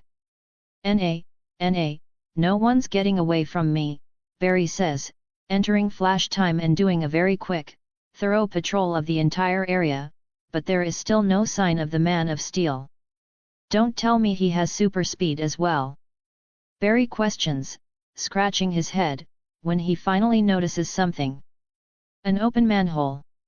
"No fucking way," Barry says as he looks down the manhole, and he is immediately assaulted with the worst kind of smell possible. "Yay, I'm not going down there. Let's catch him the next time he surfaces," Barry says and zooms away. Chapter 59, A Big Black Thing. Barry can't believe he lost a meta-human, whom he already had on his knees, completely defeated. "Looks like I am getting a little too carried away with my powers. I should start being more vigilant, Barry thinks before running away. After a few minutes, Barry returns to STAR Labs to find Cisco along with Caitlin and Dr. Wells. "You're back," Cisco says, but then looks around in confusion as he only sees Barry. "Nowhere is the meta-human," he said, "he caught." "Where's the meta-human?" Cisco asks. "He escaped," Barry says, sighing with defeat. "Haha, nice joke. You said you defeated him," Cisco says.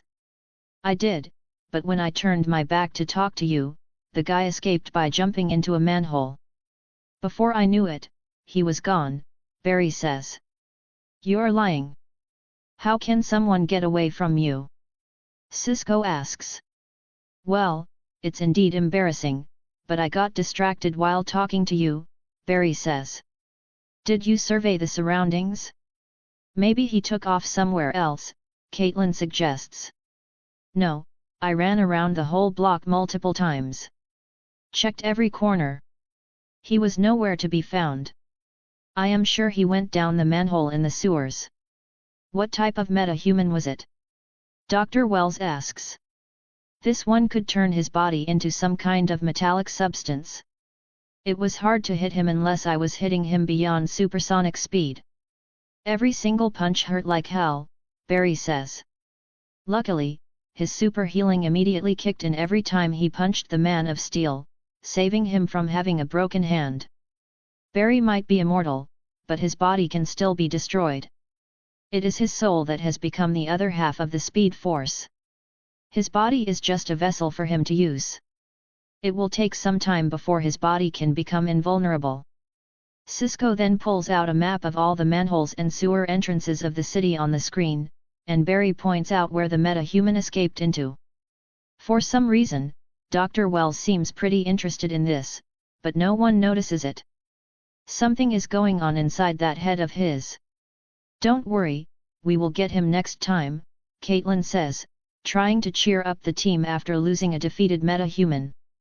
Her words are especially for Barry, as it is his fault that the Man of Steel escaped. Caitlin is right. This is not the first time a meta-human has gotten away. "We will get him the next time he resurfaces," Dr. Wells adds. Barry looks at the two and nods his head.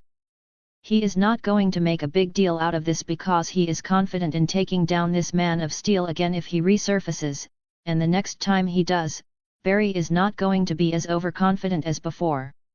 "All right, guys, see you tomorrow. I need some sleep," Barry says and leaves first. He also has something else to do. After saying goodbye, Barry runs out in a flash, leaving the team back to being a three-man working force. Though they said that they will get this Man of Steel next time, Cisco and Caitlin continue with their work, trying to find where Girder can be. Girder, a name Cisco just came up with after hearing his description from Barry. Caitlin rolls her eyes, hearing Cisco give another name to a meta-human, but the focus right now is on finding this meta-human. While Cisco and Caitlin get busy, Dr. Wells leaves them and heads out as well, giving them an excuse about having something to do. Once out of the cortex, Dr. Wells enters the time vault and closes the door behind him. He then gets up from his wheelchair, standing on his legs, and opens a hidden compartment that's inside the time vault, revealing a suit similar to the one Barry wears but yellow in color and a red lightning symbol on the chest. And then suddenly, in a flash of red lightning, Dr. Wells puts on the yellow suit and runs out of STAR Labs without being noticed by anyone. Dr. Wells, or if we call him by his supervillain name, the Reverse Flash, crosses a massive distance within seconds before entering the sewers. He moves inside the sewers, fast and precise, as if he already knows which turns lead to where. After a few seconds, the Reverse Flash finally stops and smiles as he stares at something big and black. A being of his making, someone who listens to him with unquestioned loyalty. Someone he can use against the Flash to bring out more speed from him. "Hey buddy, I need you to do something for me," Reverse Flash says, smiling at the big, black hulking thing. Chapter 60, Binge Watching. After Barry returns to his apartment, he jumps on his bed, lies down, and closes his eyes. It looks like he has fallen asleep instantly, but no. His body is here, but his soul has reconnected with the speed force, becoming one with it. Barry meets his alter ego, his other self, standing before him silently, doing nothing. It's weird seeing himself, well, what he looked like in the past.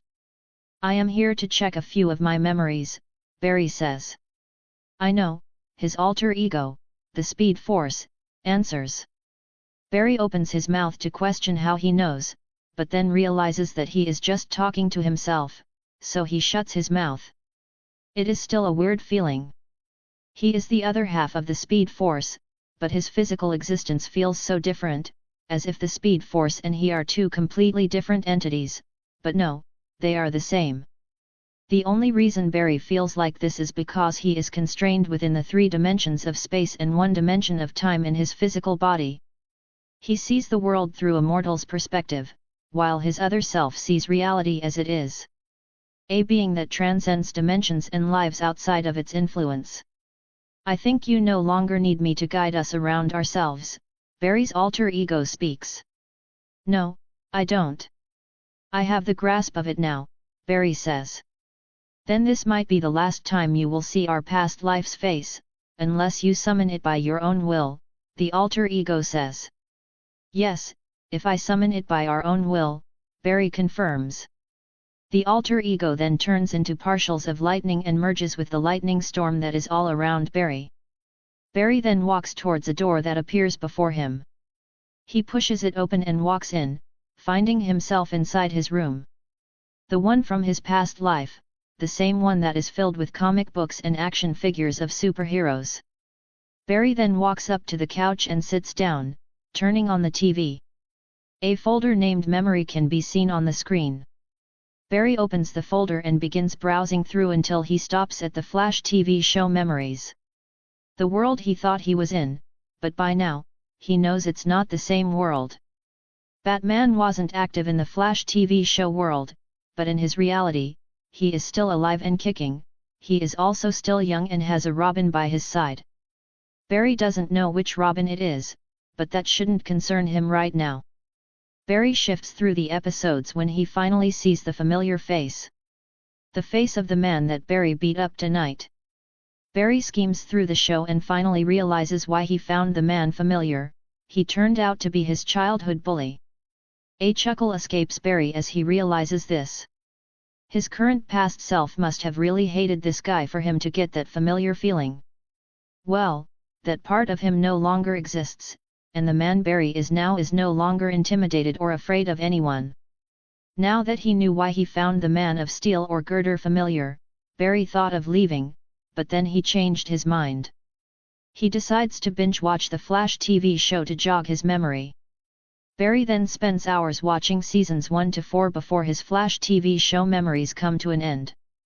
First confused by only seeing 4 seasons, but then he recalls how after season 4, the show went down the drain, and he stopped watching it. He, of course, doesn't have access to what he hasn't seen. Time to leave, Barry says and closes his eyes, and the next time he opens them in the real world. He looks up at his ceiling and then turns his head to look at the table clock. Only 2 hours have gone by. Barry closes his eyes again, trying to sleep, but he doesn't feel tired or sleepy. What should I do? He questions and takes out his phone. He then thinks of something and sends Caitlin a message. You busy? After a few seconds, he gets a reply back. No, just got home a few minutes ago, Caitlin replies. So, do you want some company? Barry sends a question. I would like that, Caitlin replies. As soon as he sees this message, he gets out of his house and super speed and within minutes appears before Caitlin's house. He rings the bell, and as soon as the door opens, the two fall into each other's arms and spend the rest of the night entangled in each other's naked bodies while Caitlin's loud moans sound throughout the night in an uncontrollable act of passion and lust. Chapter 61, A Meta-Human Prison. 2 days have passed since Barry fought with Girder, and he is still a no-show. This doesn't usually happen as these meta-humans never stop committing crimes, especially if you are someone like Girder, someone who is full of himself and beyond arrogant. Barry doesn't think he scared off Grider that much for him to avoid Central City like the plague after. Where do you want me to drop you off? Barry asks Caitlin as she is in the middle of putting on her dress. Ever since they confirmed the type of relationship they want, they have not spent a night apart from each other, indulging themselves in lust and desire as they find each other irresistible.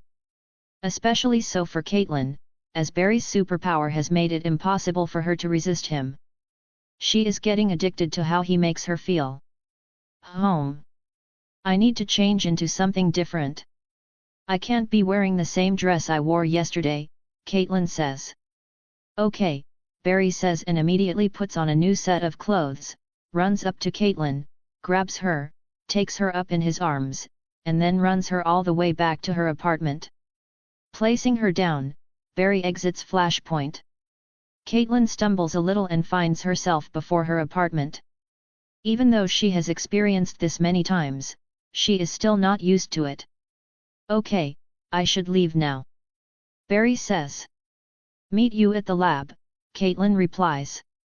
Barry nods and disappears right before her eyes. Underscore.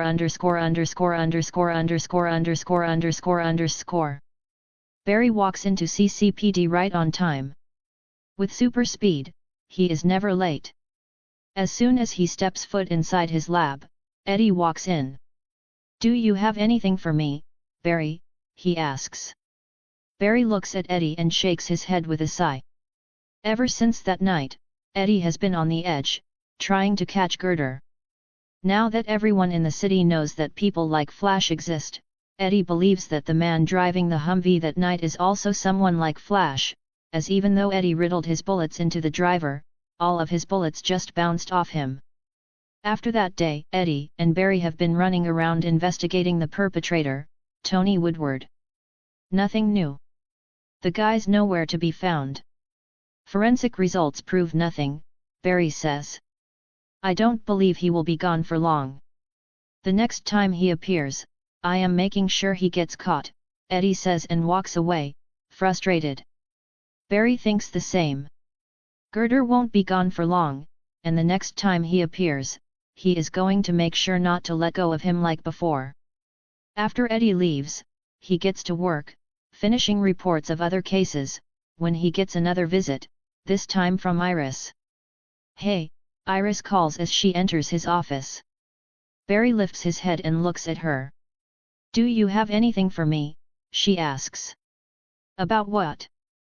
Barry questions. Anything regarding the Flash? Iris questions. How would I know anything about the Flash? The dude runs faster than the eye can see, Barry says. Come on, give me something. Maybe the names of some criminals he caught, Iris questions. I got nothing. Why don't you ask Joe? Barry says. You know he is still giving me the cold shoulder, Iris says. I got nothing for you, Iris, Barry says when he gets another visitor. This time it's Joe. Seeing Joe enter, Iris makes her exit. Since Joe is giving her the cold shoulder, she is retaliating the same way. Joe waits for Iris to leave before speaking. Did you guys find anything on Woodward? Joe asks. After learning that the guy driving the Humvee that night was a meta-human, Joe became serious about it. He also learned how Barry confronted him, but failed to capture him. Nothing, the guy has disappeared from the face of the earth. Barry says. Okay, if you find anything, inform me, Joe says. I will, Barry says. Good, Joe says, and is about to leave, but Barry stops him. Joe, there is something else I wanted to discuss. Joe stops hearing Barry. He looks at Barry and sees that this is a serious matter as he reads Barry's expression. Pulling a chair closer, he sits down. What is it? Joe questions. I think you need to approach the captain and convince him to create a special prison, for, meta-humans, Barry says. What about the containment facility under STAR Labs? Joe questions. That's just a temporary measure. I don't think we can hold people prisoners against their will, even if they are dangerous meta-humans, Barry says. Joe gives it some thought and agrees with Barry. But how are we going to convince the city to make a special prison for meta-humans? Joe asks. Well, fear is a legitimate reason. Now that the world has seen the Flash and sees what he can do. They also know there are others like him, and unlike the Flash, most of them are not going around helping people. You just need to make a list of every weird, unexplainable case that happened in the last year. It should be enough reason for the city to take a serious step, Barry says. That's a great idea, Joe says. The city can also hire STAR Labs to design the metasuppressing technology, as they understand it better than anyone else, Barry suggests. Let's begin with finding all those weird cases and convince the city before planning any further, Joe says and takes his leave. Barry knows that the city would create such a prison in the future, but Barry wants the city to build it quicker, as he doesn't want these dangerous meta-humans trapped right under where his friends work. With Dr. Wells being the Reverse Flash, he will definitely use these captured meta-humans to do his dirty work if his identity is revealed. Having no certainty about what the future holds, as this is not the TV world he knows, and his existence has already shown the butterfly effect it has had in this world. He is not going to take his chance with anything, especially when it comes to a guy who is a speedster just like him.